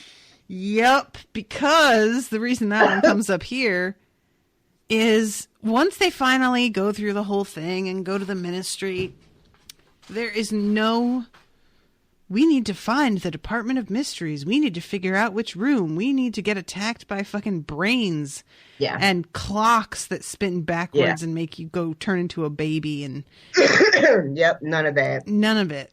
There's they didn't have Ferenz come to teach after Trelawney gets fired. Nope. Even though they show us Trelawney getting fired. Mm-hmm. She just doesn't get replaced, I guess. Nope, class is canceled. Right, class is canceled. Yeah, this is weird. The Centaurs also, I'm seeing that that I was not a fan of. Yeah, the centaurs look terrifying. Like, I think I speak for many of us who are attracted to men that we were looking forward to seeing what they made of them. And then they decided that they would make them horrifying. Mm-hmm. And it just was such a disappointment. But yeah, no bumbling around the ministry, as Julie Bouchard says. And then once they take the prophecy and the attacks start, they just, as you put it, fuck everyone else's prophecies. Whole sections of fucking, like, it comes crashing down behind them like we're in Raiders of the Lost Ark trying to escape. You know what I mean? Like, everything looks like it was destroyed. It's just a lot. I can't remember in the books that, does that happen in the books with all of them? No, not all of them. Like, I think they definitely, some of them, because of, spells flying around and stuff. But I don't think it was anything like, I think maybe there was like one shelf that toppled. But in this, you see like the shelves hitting each other like dominoes. Mm-hmm. Like it's out of control. And once they get out of there, we have the Dumbledore-Voldemort fight. Yeah. What do you think? I'm sorry, I was just reading, and somebody, they didn't do the ambush on Hagrid in the movie, I guess. Say that again? Am I reading that right? Lindsay says in a thread, oh my God, Facebook, stop it. Right after the prophecies all come crashing down, somebody asked about McGonagall, and we start talking that McGonagall is at St. Mungo's after taking 5 stunners to the chest during the ambush on Hagrid. Right. So that's not in the movie at all. No, it's not. Yeah, okay. Yeah, we just wanted to clarify that one of the more interesting character stories was completely omitted. Okay, cool. Yeah. But okay, so you're right. I like the fight though, the Dumby-Voldy fight, as you called it. Right on. Dumby-Voldy. Yeah, I like. Okay, so there were some mixed opinions here. Matthew Lippin says, honestly, one of the best fighting scenes in all the movies. This is high-level magic beyond anything that we've seen. Whether you love or hate the new Dumby's actor, I don't think the original would have been able to portray this side of the character during these intense fight scenes, which I tend to agree with. The original actor who played Dumbledore was a little too frail, I think, to be able to pull off some of the more physical aspects of this fight the same way. That is not to say that I like this Dumbledore better, because I don't. But they would have had to kind of work around that. Yeah. And I'm not sure what that would look like. Yeah, I thought it was pretty intense. And David Kehoe he says the line where Dumbledore is like, it was foolish of you to come here tonight, Tom. Mm-hmm. And yeah, okay. Continuing to just throw a little shade down. Right, yes. On Tom. Right to his fucking face. Mm-hmm. Maggie, on the other hand, she said she felt like it was just a big light show and neither actor particularly impressed me. So I liked it just because there's so much magic in these books and in these movies that is very restrained because we're dealing with students or we're dealing with like one particular object in a scene and all of the focus is on that. So finally getting to see a couple badasses cut loose and do crazy shit was really enjoyable. Yeah. I'm trying to remember exactly what happened in the scene. There's like one of them, I guess Dumbledore like raises like a big wave of water. Mm-hmm.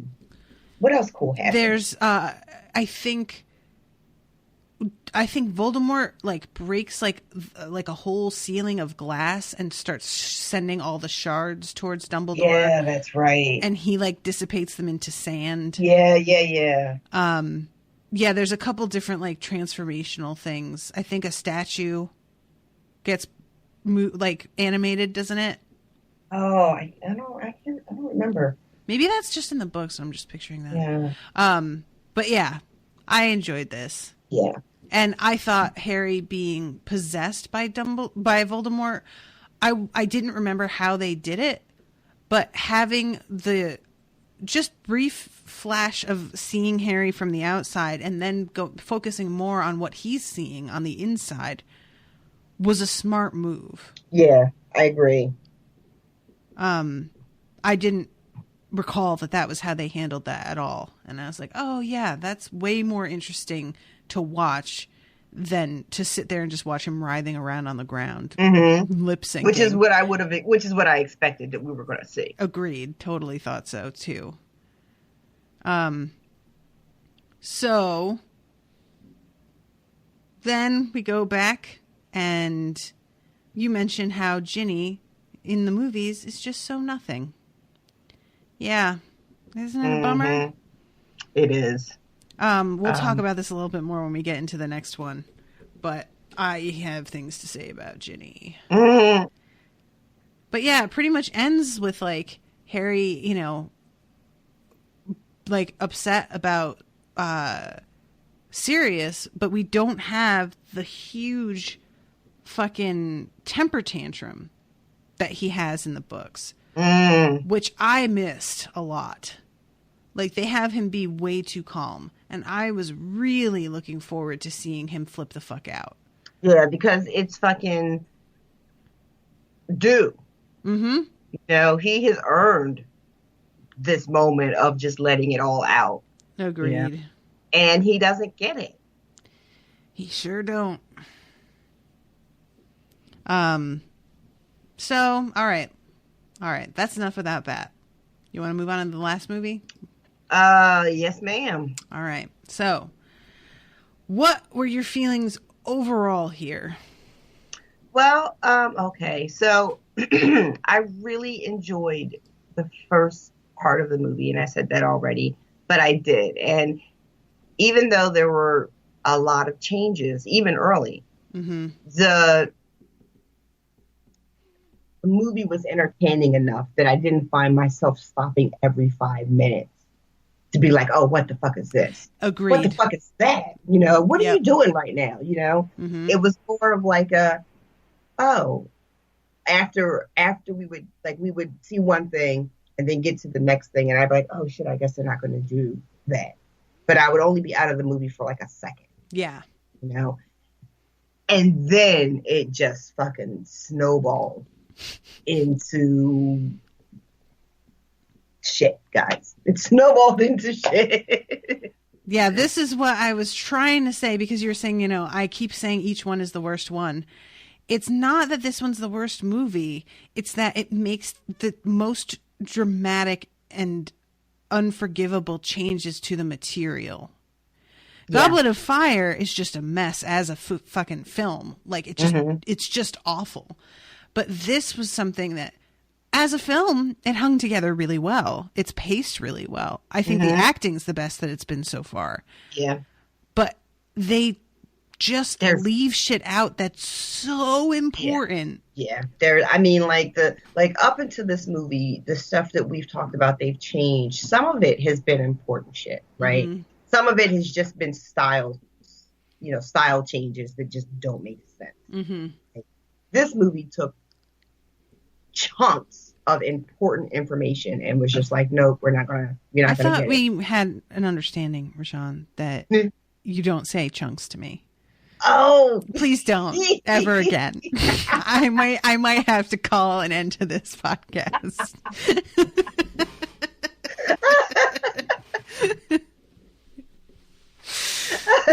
Large pieces of information. Thank you. My gag reflex appreciates it. Now that's all I want to say. Oh, God. Guys, do you know that Rashawn can't stand it when people say fart? I knew. I knew that was coming. You knew you could not help yourself. As soon as I finished that sentence, I said, Rashawn, why did you say that? She hates it. You know what she calls it? The F word.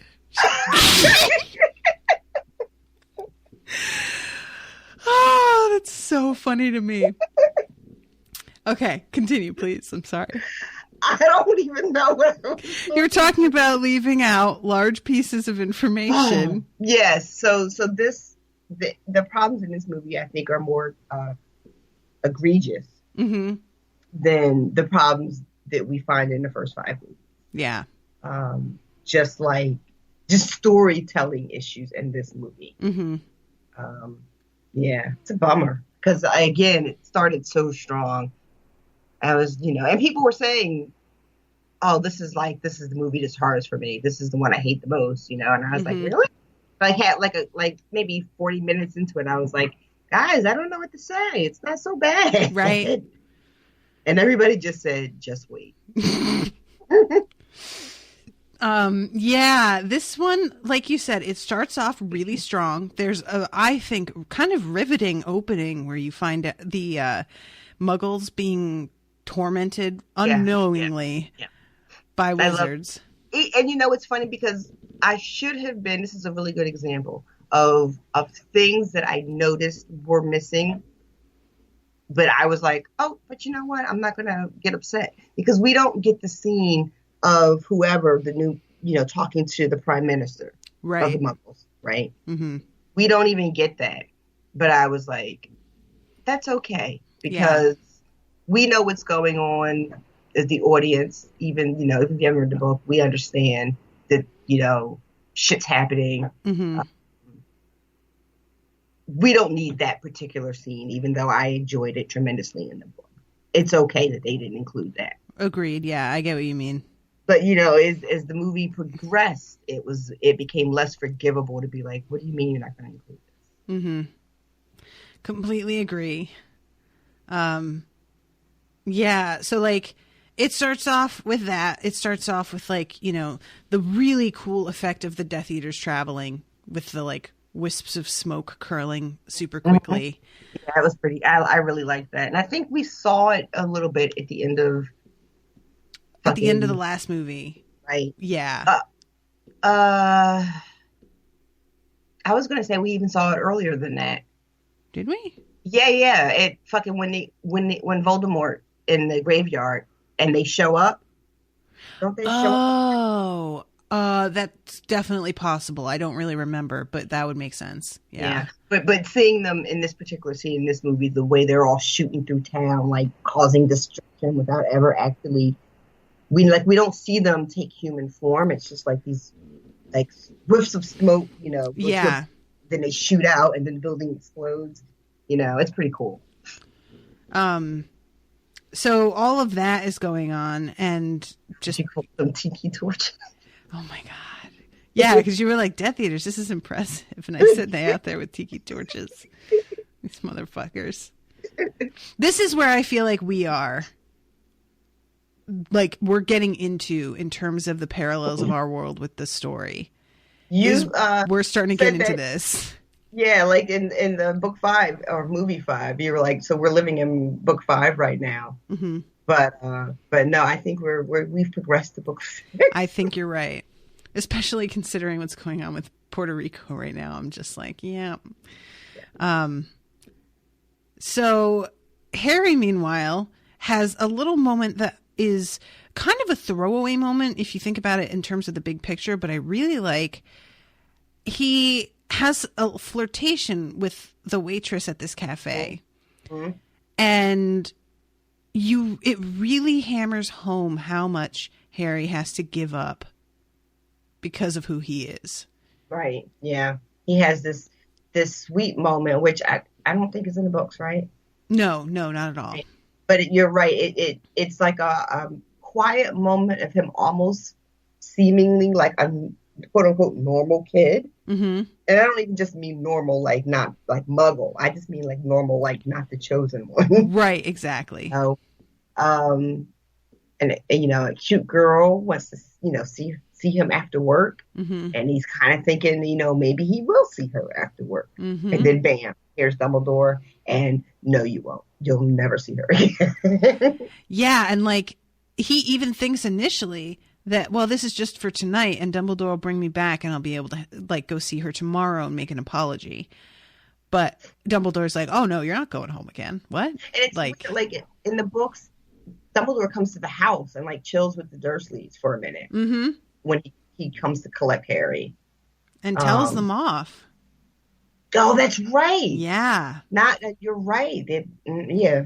Yeah, we don't have that satisfying moment. Yeah, we don't have Dursleys at all in this movie. Nope. I can't say I missed them. That's fair. I would like to see them get screamed at, but in the book it's written in such a way that it doesn't feel like they feel any shame at all. Yeah. So I don't know that it would have been particularly satisfying to watch. Yeah, I see what you mean on that. So we meet Slughorn for the first time, and you said that he was more dignified than you pictured? Absolutely. Okay. Because he's just kind of I mean, not in this moment where he's shaped like a chair. That's funny. Fair. But later. He is... In the books, he feels much more foppish, is the word that I always think of. So concerned with his appearance and so overdone. And that isn't really something they put the emphasis much more on his ambition in the movie, and they don't translate that too much to his appearance. Yeah. Which is fine. It's just something that I had kind of expected, and it didn't turn out to be anything. Yeah, I said that he was more dignified than I expected without having a clearly articulated expectation. Mm-hmm. I think I thought he would be a little bit more smarmy. Yes. Yeah, he's played as much more like, oh, I'm so charmingly befuddled, to take a line from Family Guy. He's bumbling, but not calculating. It doesn't feel like sometimes. Even when he's being calculating, even when he's in the midst of stealing venomous tentacula leaves, you're still like, oh, this character. Yeah. There's a real undercurrent in the books of his need to collect, impressive people, to be associated with them and to take responsibility or credit for their later accomplishments. Yeah. And in the movie, he's much more of like you said, just kind of like, sort of a bungling teacher who is proud of, his students that went on. Right. And did well. And you don't really get how much he feels kind of responsible, and also how much he enjoys telling people of his connections to these other people. Yeah. Yeah, I feel like in every interaction in the book, every time he opens his mouth, he says something to that effect. And here, it's pretty much just like, the two parties. Yeah, I think you make a good point, because that was a big part of what felt so smarmy about him, was his continual be like, oh, I know him and I can get free boxes as often as I like. Oh, I've met her. Lovely girl. She got me tickets to such and such. Yep. It's all played as very grasping. And he doesn't seem grasping in the movie until that one scene where he's like stealing the leaves of that plant. Other than that, you don't get that sense from him the same way. And why is he stealing the leaves? He says that they're worth like 10 galleons each. It's a super valuable plant. She's growing weed. What? I don't know. Okay. I think I might be confusing scenes. I'm sorry. The stealing the leaves is at the very end when Harry interrupts him after he's taken the Felix Felicis. Remember, he's like, oh, you probably thought I was Professor Sprout. Yeah. And it's a venomous tentacula. Does he steal them in the book, though? No. Well, he is at the greenhouses, but I don't know that he was stealing at the time. I don't think he was. No. Yeah, I think Harry runs into him down there, but I think he was there with Professor Sprout at the time. I think so. Why? So maybe you they sound so added- offended. Oh, I don't know. I'm just like, because it's maybe they made him stealing the weeds in the movie because they were trying to get across that this guy is, you know, I think so. whatever. But you could have just had him be Right. throughout the course of the movie than making this thing up where Harry catches him stealing so that we get that he's, you know, gross or Right. whatever. But okay, but anyway, I got off track. I'm sorry. How dare you? It's so rare that I remember something. Okay, so we have a lovely moment of brightness in Fred and George's joke shop. The two of them are running the show with Right. quite a bit of energy. Yeah. With no mention of how they pulled this off, having a joke shop or nothing. Yeah. They're just secret millionaires suddenly. Yeah. And nobody is like, but okay. Yeah. That was something that, you know, just again, I guess we'll just go with it. Sure. Yeah, it didn't, like, again, watching the movie as this happened, I wasn't, you know, whatever about it. Because this is a great scene. Mm-hmm. It sure is. Yeah, but this is what makes me, like, it's moments like this where I'm like, man, JK just had some nice tight writing sometimes. Yeah. Because everything matters so much that you have to be really careful about what you cut, because then you can't include this other thing later, except apparently you can, and you just don't explain it. Exactly. Yeah. Right. Because, you know, but we see them when they leave the joke shop and they're walking down the alleyway, you know, could have threw in a little line there. Right. Yeah. But it was all about Harry winning that money and handing it off to them. And they had lost money to Ludo Bagman, who isn't in the movie. So they could just have left that out and just had Harry give them the winnings. Mm-hmm. It's a really small, simple scene. And when Ron says they reckon people are going to need a laugh with the things that are going on, that's the thing that Harry says to them when he gives them the money. Yep. So it just, like, I'm like, you just took that line from Harry and his, like, little generous moment. But, or even if you're not going to have him have Harry be an investor. We know he's rich. He's got a ton of money. He would definitely help his friends out.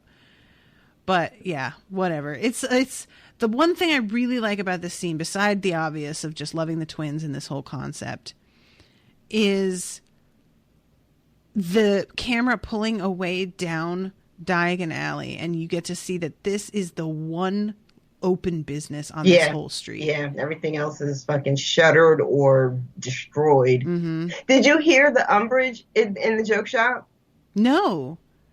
There was like, I can't remember what she was saying though. But oh my God, you guys, I meant to like comment in the thread when it was happening, but it happened so fast.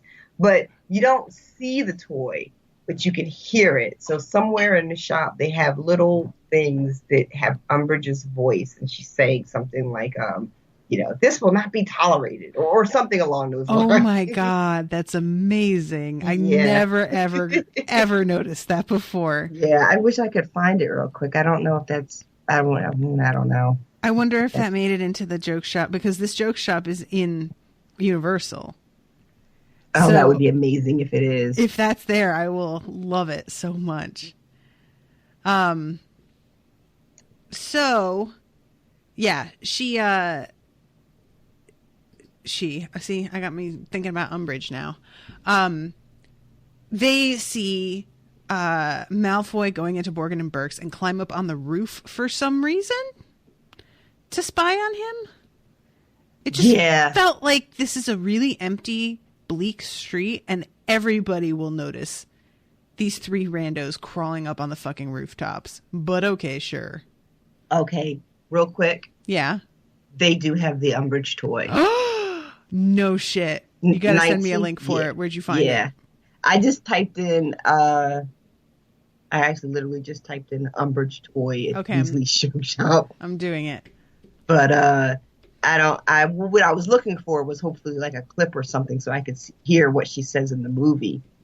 But there's the Weaseling Wizard Wheezes. Those are Yelp reviews. I want the actual store. BuzzFeed article. Yeah, I'm looking at the BuzzFeed article also, in which the store looks amazing.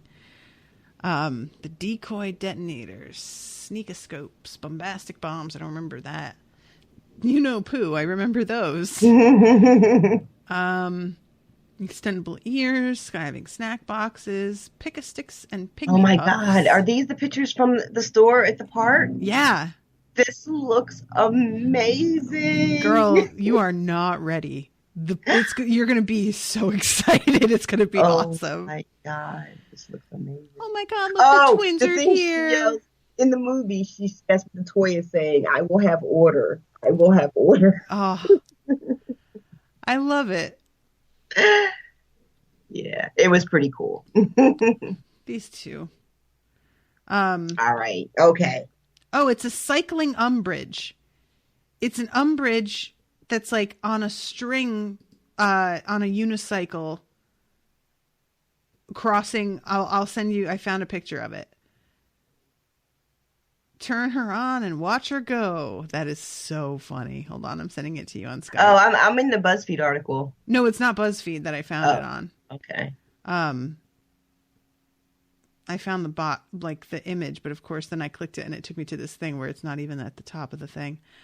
But yeah, I didn't even notice that. I'm very impressed that you heard that, because that is a busy scene. Yeah. There's a lot happening there. Okay. I'm going to send you the picture of it so that you can see, because you can buy it. There you go. Ages 8+. That is super weird, though. And she's carrying scales on her shoulders, like Justice. Is she? Wait, I'm waiting for a picture to super load. Weird. I mean, I guess. Turn it on and watch her go. But does she say the thing, though? It doesn't say whether she talks. Yeah, I don't know. All right. All right. We go to school. Harry gets his face stomped on by Malfoy in what I think is a very well done scene. Yes. That was brutal. Yeah. He goes sneaking off to what is apparently the Slytherin carriage. Mm-hmm. It doesn't look much like a carriage anymore. When they're all dressed in their regular clothes, I said they look like Bond villains. They do, or some though. Sort of, like new wave group, right? Like nobody's wearing robes or anything. Yeah, I mean, it really is kind of weird. Like even when they get to the school, Malfoy gets off the train still just wearing his suit. Yeah. Like there was no let's get into our clothes. But, yeah, just put your robe on over your clothes even. But well, no. yeah, that's isn't it? And they usually make a point of that in the book. Yeah. We're all in school, we should get changed. But, and then Luna finds him. Yeah, in the book it's Tonks, but yeah. But I love Luna, so I wasn't even mad. Exactly. I know people love Tonks, and Tonks is cool in general, but she's not a character that I really connected with. Luna's weirdness is just my jam so hard. Yeah. Well, they've given us nothing of her in the movies. I thought she was pretty cool in the books. She was one of the ones I was looking forward to seeing in the movie. But they just didn't. Not only did they not give us anything, they literally didn't give us anything. Like her whole story about what's going on with her and why she's so mopey and all that shit. And you don't know you think it's because Sirius died. And you don't really know it's the thing with Luke. There's none of that. Nope. You see them briefly in that weird scene at the Weasley's Burrow that they decided to invent. Listen. I know you got things to say about that. Can we just talk about that just right now? Okay. What the fuck? I don't know. I got no answer for you. That is Like, not some shit that you could just drop and then walk away from like, oh, well, we just added a little thing. You burned their house down. And then there is zero talk of it. Nothing. Nobody like Ron says never anything. Once says my house just burned down. Like he just goes to school. Like it's nothing. Mm-hmm. It's nothing. So like, why did we have it? Exactly. Have it? Yeah, I guess because it would look cool. And I am gonna spoil you. They're right back in that fucking house next movie. Oh, I believe it. And it looks exactly the same. I totally believe it. Like, I mean, and you know, there's like this whole thing about putting protections on your home and how important this is and how many, and they just don't. They're acting like the Weasleys are just sitting ducks. Mm-hmm. They're acting like Dumbledore wouldn't have any protection over the place with Harry staying there. Get out of here. Like, the whole thing is just absolute bosh from beginning to end. Yeah, and it serves, Harry goes chasing after them, and I'm trying to think. And Ginny goes out there too. No one gets hurt, right? No, just the house gets burned down. There's no stakes. Nope. It's I don't utterly pointless. They wanted to show off Fenrir Greyback a little bit. That guy who's creeping around. Yeah, and the thing is, they did a really good job, I thought, with him in the movie, as far as what he looks like. Definitely. But all his important shit that he does is not in the movie. Yep. There's no fight with Bill. He doesn't bite Bill. I don't know what the fuck's going to happen in the next movie with that. Mm-hmm. Is Bill even a werewolf in the next movie? Mm-hmm. I don't even want to know. But as far as what he looked like, I was like, oh shit, when you first see him in Diagon Alley when they're at whatchamacallit, and I was like, oh shit, is that him? This is gonna be rad. But then it wasn't. The story of our times. Yeah. It just infuriated me so badly the first time I saw the movie. I couldn't believe what they were doing. Yeah. Ew, I got so angry. And like I said earlier on, if you're going to cut shit, you don't get to add things. You don't get to say, well, we cut it for time. We really couldn't fit everything. And then make up a long scene where people are running around pointlessly in a swamp. Yep. And it's a it was an expensive scene. Oh, it had to be, right? Right. So what all the excuses you could use for why so much shit is cut out, you can't even use because you're just throwing made up pointless shit in its place. Yep. Yeah, but we've gotten ahead of ourselves, I think. We did, but once you mentioned that, I was like, I can't keep this inside.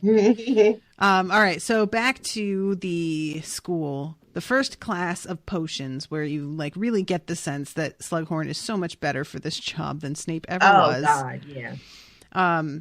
All of the girls are the ones who are drawn to the love potion, which irritates the shit out of me. Yeah, same. Super, super gross. Yeah, unnecessary.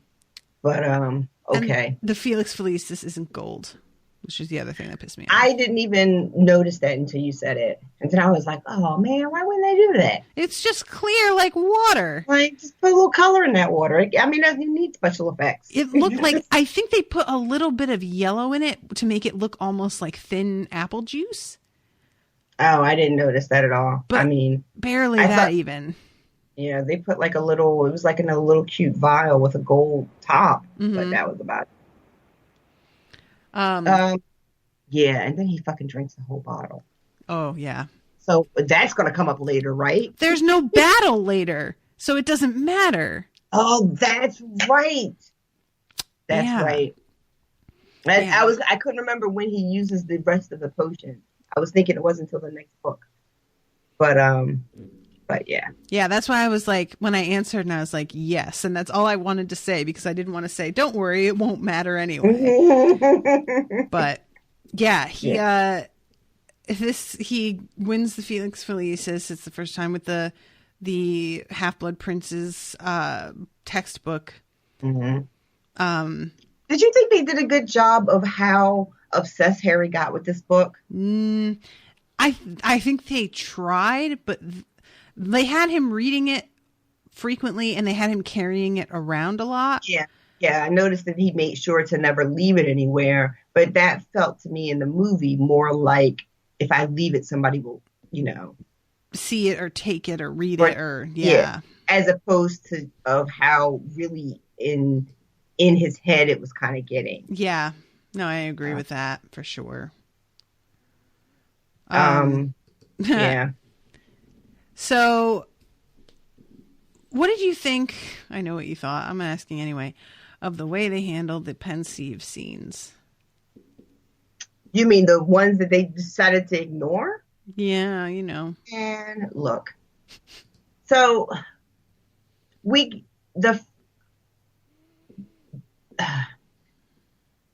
it took me a minute to realize that we were making our way well into the story and some shit was missing. Mm-hmm. Because it hadn't happened yet, I kept thinking, well, any minute, mm-hmm. any minute it's going to happen. So we get the orphanage scene, which I want to say is the first time in the book they go into the Pensieve, right? For this one, right? Yeah. So that happens, and I was like, well, any minute now, we're going to get the rest. But there are no more Pensieve scenes until when? When's the last one? The last one is, well, then so we see the one with Dumbledore meeting him, and then we see one later of Slughorn's memory. And I don't remember how much further along that is, but those are the only two. Yeah. So there's nothing with the Gaunts at all. Yeah. So I didn't realize that we weren't getting them until it was too late. If that makes any sense to people. I think that's how all of us felt when we watched it. Was we were really enjoying the movie more than usual up until this point, and we're giving it time, and then we started to realize that time was starting to run out, and they hadn't. Yes. And the last third of the movie, the pacing is so different than the first part of the movie, mm-hmm. right? Like the first part is kind of going along at a good pace to where you feel like there's going to be time, like you just said. Yeah. And then all of a sudden, it's like you realize, holy shit, we're at the end of the fucking movie. Like they're going to the cave. Yep. And that's almost like how it had to happen to me. I was like, wait, what? Why is Dumbledore giving Harry the speech? It's not time for the speech yet. Yep. But here we were. Yeah. Yeah. It flew towards the end there. Mm-hmm. And here's my feeling on this. I think that initially, when you're still thinking, oh, this has been done pretty well and I'm enjoying this, watching it the first time, all of the bullshit about the relationship drama and crushes and whatever feels cute and interesting at the time. Mm-hmm. But once you realize the movie's over, what you fucking sacrificed for those little scenes, then you're fucking pissed. Because when I realized that, that's what I got instead, I was fucking livid. Yep. Yeah, that's like, it just, they totally are patronizing the audience by estimating that more people are going to care about interpersonal drama with fucking Lavender Brown and Ron than they're going to care about Voldemort's family history and rise to power. Right. Which is insane. It is. Because, those things are able to happen simultaneously in the book because it's a book. But when it's time to make a movie and you have to make choices, you know. Yeah. The fact that you choose that over seeing fucking the Gaunts, right? And getting an understanding of what the deal is with Voldemort's parents, what the ring fucking means. Yeah. You know, like how it was his mother's ring. Actually, that's not the most important person who owned that ring. No. No, it You know? sure isn't. But okay then. Yeah. Yeah. The stuff too with like, and we're fucking fuck it. We're jumping around now. I don't care. It's fine. Go ahead. Like the stuff with Draco, sort of skulking around, and the deal with the Vanishing Cabinet. There's a scene in the movie early in the movie where Arthur is explaining the deal about Vanishing Cabinets to Harry. Right. So I could remember if that was in the book or not. No, we had no idea what he was working on. So when I saw that scene, I was like, why would you, what? What? They're telling Harry so that the audience has an inkling of what Malfoy's doing in all those scenes. Otherwise, you're just watching him put an apple and a bird in a box and close the door. And you're like, well, who cares? Yeah. Because when we first are introduced to the idea of Vanishing Cabinets in the earlier books, is not included in the movie universe. No, it is not. So you have to have Arthur Weasley fucking sit down and tell Harry at the beginning of the movie. Yeah. Yeah. And the fact that, you know, Dumbledore in the book is trying to kind of figure out what Malfoy's up to via Snape and can't figure it out. But Arthur in the movie figures it out without even being at the school or knowing anything about what the fuck Malfoy's doing. Yeah. And yet he's like, oh, well, I have an inkling that this is what it was because of him and Borgin and Burks. Like, that's a massive leap to give Arthur. Yeah. I mean, I just... You know I agree with you. It's like... It's just the movie starts out so strong and has so much potential. Yeah. But like you said, you're sacrificing everything actually important to the plot and to a major character, the villain, for the sake of a character we do not see ever again. Like the fucking the memory with him is Riddle, you know, working for fucking what's for Borgin and Burks. Yes. The job interview. Oh, with where he walks in partially maimed already due to fucking himself up so many times making Horcruxes. Yeah. And Dumbledore's like, yeah, maybe I don't want to give you a job because you look like kind of a fucking mess, bro. Yeah. Which would have been really interesting to see on screen. Yeah, no, none of that. Nope. Don't need that. But, I lost my train of thought. I was about to bitch about something. Sorry. There's just so much. It's hard to keep track. I think I was going to talk about the motherfucker. And it's gone. I'm sure you'll think of it again as soon as we hang up. Sorry.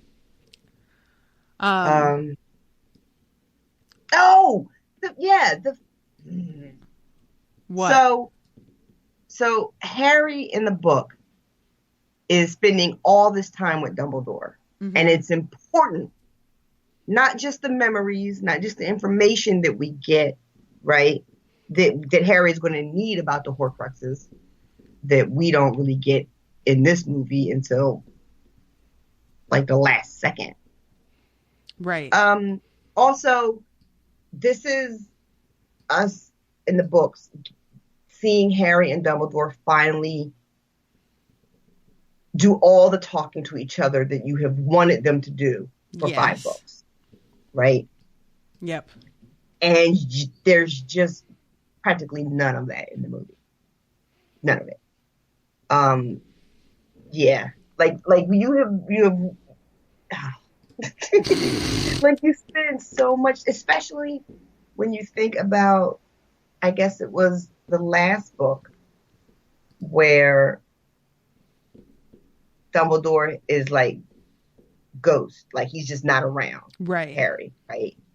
So it's, because he's avoiding him because of the whole deal with the, the occlumency and all that shit. Right. Yes. So it's so having Harry and Dumbledore have this relationship in this book where they're trusting each other is so important. And Yes, in the it movie, is. it's like they go on two little side jaunts. No biggie,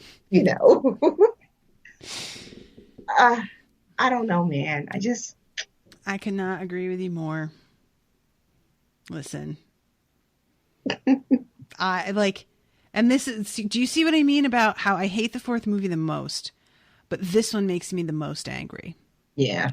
Like, I just can't forgive them prioritizing shit that nobody gives any shits about over major plot point. Plot point stuff that, as you point out, he's in the Riddle house in the fourth movie, but we don't get an explanation of the significance of it or what happened there. Things that they include in the movies in a passing way, and we never know. And I'm not trying to fool anybody, like, by trying to say that there's any way you're going to get the same impact watching the movies as you would the books, no matter how well crafted these movies were. Sure. But there are things they could have done that were very obvious to anyone and who actually read the books. And I think therein is the problem, is that probably nobody who worked on this really had. I said that in one of the threads, like, did the director ever even read the books, or did he just read the screenplay? I'm pretty sure the screenplay was it. What I'm guessing is that somebody gave them a plot beat summary of the book, and he wrote it off of that without any understanding of the plot beats relations to other books or their importance later on. And I think that's probably how they all were written. That's exactly what it feels like. I feel like the likelihood of that being true seems preposterous, but it totally feels like that's exactly what happened. Yeah. There's so much work that she did in building this story and laying the foundation for shit that they just throw away. So then when it comes up later, because they can't explain it, because they didn't explain it the first time, they just throw that away too. Yeah. It's just, it's a bummer. So, and then easy shit. Like, I'm jumping ahead again. Fuck it. This tower scene. Like, Harry isn't even like petrified. He's not frozen or anything. And then there's no battle scene. There's, why Harry's not petrified. He just watches Snape kill Dumbledore because Snape held a finger to his lips. I was just going to say the same thing. Because Snape says shush, Harry just stands there. Like, yeah. I don't know where everybody else in the school was. Where was everybody? There's literally nobody when they all come down the steps. There's nobody to stop them. I think there's like one guard maybe. I don't even know if that really was there anybody. That Snape like flies to the side. Yes. And then you have the scene with Bellatrix on the tables, which I do adore her. But, and then they just run off into the night. But then there's a million people to see the Dumbledores laying on the ground. Like, where the fuck was everybody at? No. There's a huge dark mark over the school, right? Because when they come back from the cave, don't they come back in town? They come back to Hogsmeade. Right. And Rosmerta is the one who meets them. And I think it turns out later that she was she was being imperious or something. But she goes and warns Draco, I think, that they're coming back somehow. But yeah, the dark mark is over the school at this point, and they like hurry back thinking something's already happened. But in this, man, I don't know. They like, I don't know, what is Dumbledore's way of traveling in this movie? He's just apparating. Apparating, thank you. I could not think of the word. They just like apparate right back to the tower. Mm-hmm. Yeah. And Draco just is what? There? Yeah, I mean, he's waiting outside the office to like listen for when Dumbledore gets back, I guess. Like, I don't know. Out of the office, aren't they at the astronomy tower? Oh yeah, that's right. Why? I don't know why they're at the astronomy tower at this point. Exactly. Like, man. Because that's why they go there in the book, is because the Dark Mark is up there, I think, right? Mm-hmm. So that's like what leads them. But yeah. Ugh. I feel like I know we skipped a bunch of shit, but at this point I'm like so irritated right now. That's exactly how I totally understand. Like and it was, I mean, I don't know. I don't know, guys. I don't know what to say. It just. I'm so glad that you feel this way, though, honestly. Yeah. I mean, what about the fucking scene? That's the thing, too. That's what I was going to say 25 fucking minutes ago. Yay. When I was talking about, I was asking you about Harry in the book, right? Okay. So him and Draco have the duel in the bathroom. And he uses, go ahead and say it. Expelliarmus? No. When he uses the spell from the book and basically stabs Aguamenti? No, the severs. What's the spell? What are you talking about? When Harry and Draco are dueling in the bathroom. Oh, Sectum Sempra. Thank you. Yes, sorry, I got completely lost about what you were. Gotcha. So he does that, and as you mentioned, Harry is shook. Mm-hmm.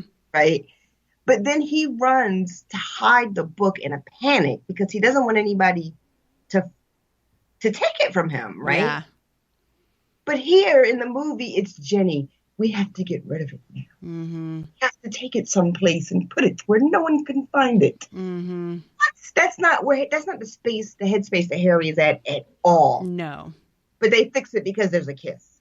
So that's why we have that made up scene. Yup. Like, get the fuck out of here with that. No, thank you. This is exactly the shit I'm talking about, with them sacrificing important things for relationship garbage that nobody cares about. And that's what you had said that made me think of that. And then I lost it like immediately. Gotcha. Just talking about how they were putting all this teen angsty relationship in. I can't believe it took me 25 minutes to make my way back to it. Love you. But yeah, no, like I 100% agree. Like that scene just feels so out of place and tonally just doesn't match what we've seen. Like not at all. And the thing too is like, again, because then later, why should the book be important when the reveal is going to be one line? I am the Half-Blood Prince. Yep. It's only the movie that's called that. It's no big deal. You guys. I am though, like, so glad that you feel this way, honestly. Because what is you doing? It's just, like you keep saying, easy shit. Mm-hmm. That's what's so frustrating about it, is that it feels like I know how I would do this, and it doesn't feel like it's difficult. Sure, there can be things I don't understand as somebody who doesn't make movies. I'm not trying to act like I know everything. Right. But come on. Like, yeah. You know. And then they included, like, I'm trying to remember. They included the love potion chocolate. Yes. Which is fair because you need that to get to Slughorn's office to get the poison. Right. So I'm not mad about that. But I don't remember why. Why does Ron get the love potion chocolates? He sees them on Harry's bed and just eats one. And once he eats one, he wants to eat all of them. So they're for Harry. Yes. Which is how it happens in the book. Right. But it's from some girl.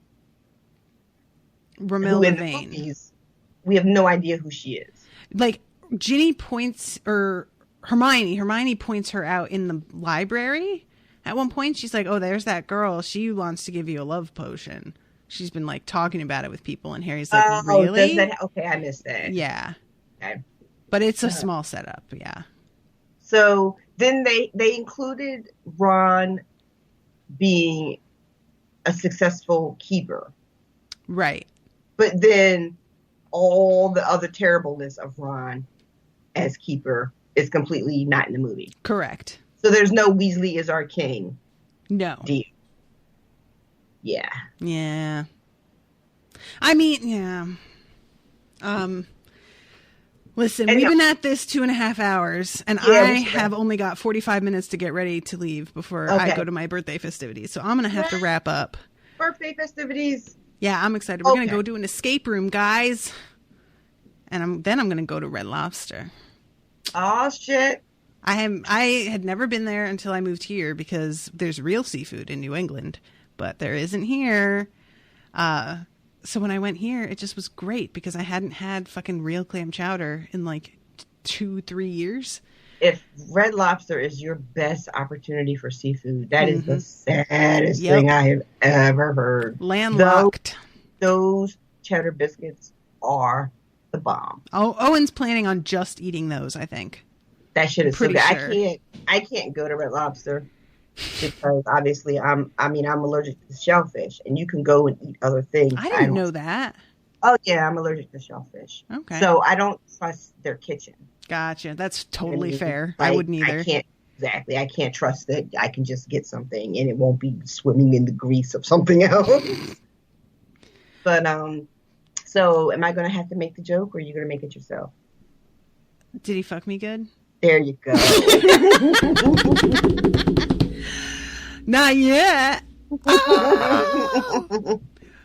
Do you know that they have mixes for those cheddar biscuits, though? So if you ever want them. Yeah, my sister-in-law sends me recipes for them all the time. She actually makes them herself, and she'll send me a recipe. But I don't. Yeah, I know. I said it, and then I was like, "Who am I kidding?" Yeah. Well, have fun. Thanks, lady. Yeah. I'm sorry that I had to cut off your ranting because I know it was just going to be ranting for like another 20 minutes. It's okay. I totally feel you, though. I really do. And I'm just so glad that you feel the way I do. The people listening have seen it. They don't really need a recap. They know what we're talking about. Listeners, I'm so thankful to all of you. I hope that you loved listening to us hate on this as much as we loved hating on it. Yeah, so this is the next installment. There's only one left. The final movies will be in the end of October, beginning of November. They will definitely be going up before our trip, but it will be at least a month before you hear our opinions on those last 2 movies. So keep your ear to the ground, and I will also alert you when it's in the Dropbox folder for you. So I think that's everything. All right, lady. I'm good. Have a great time tonight. Thank you. I'm and so excited. happy birthday. Thank you. Thank you, everybody. And we'll see you next month. Toodaloo, motherfuckers. Bye, guys.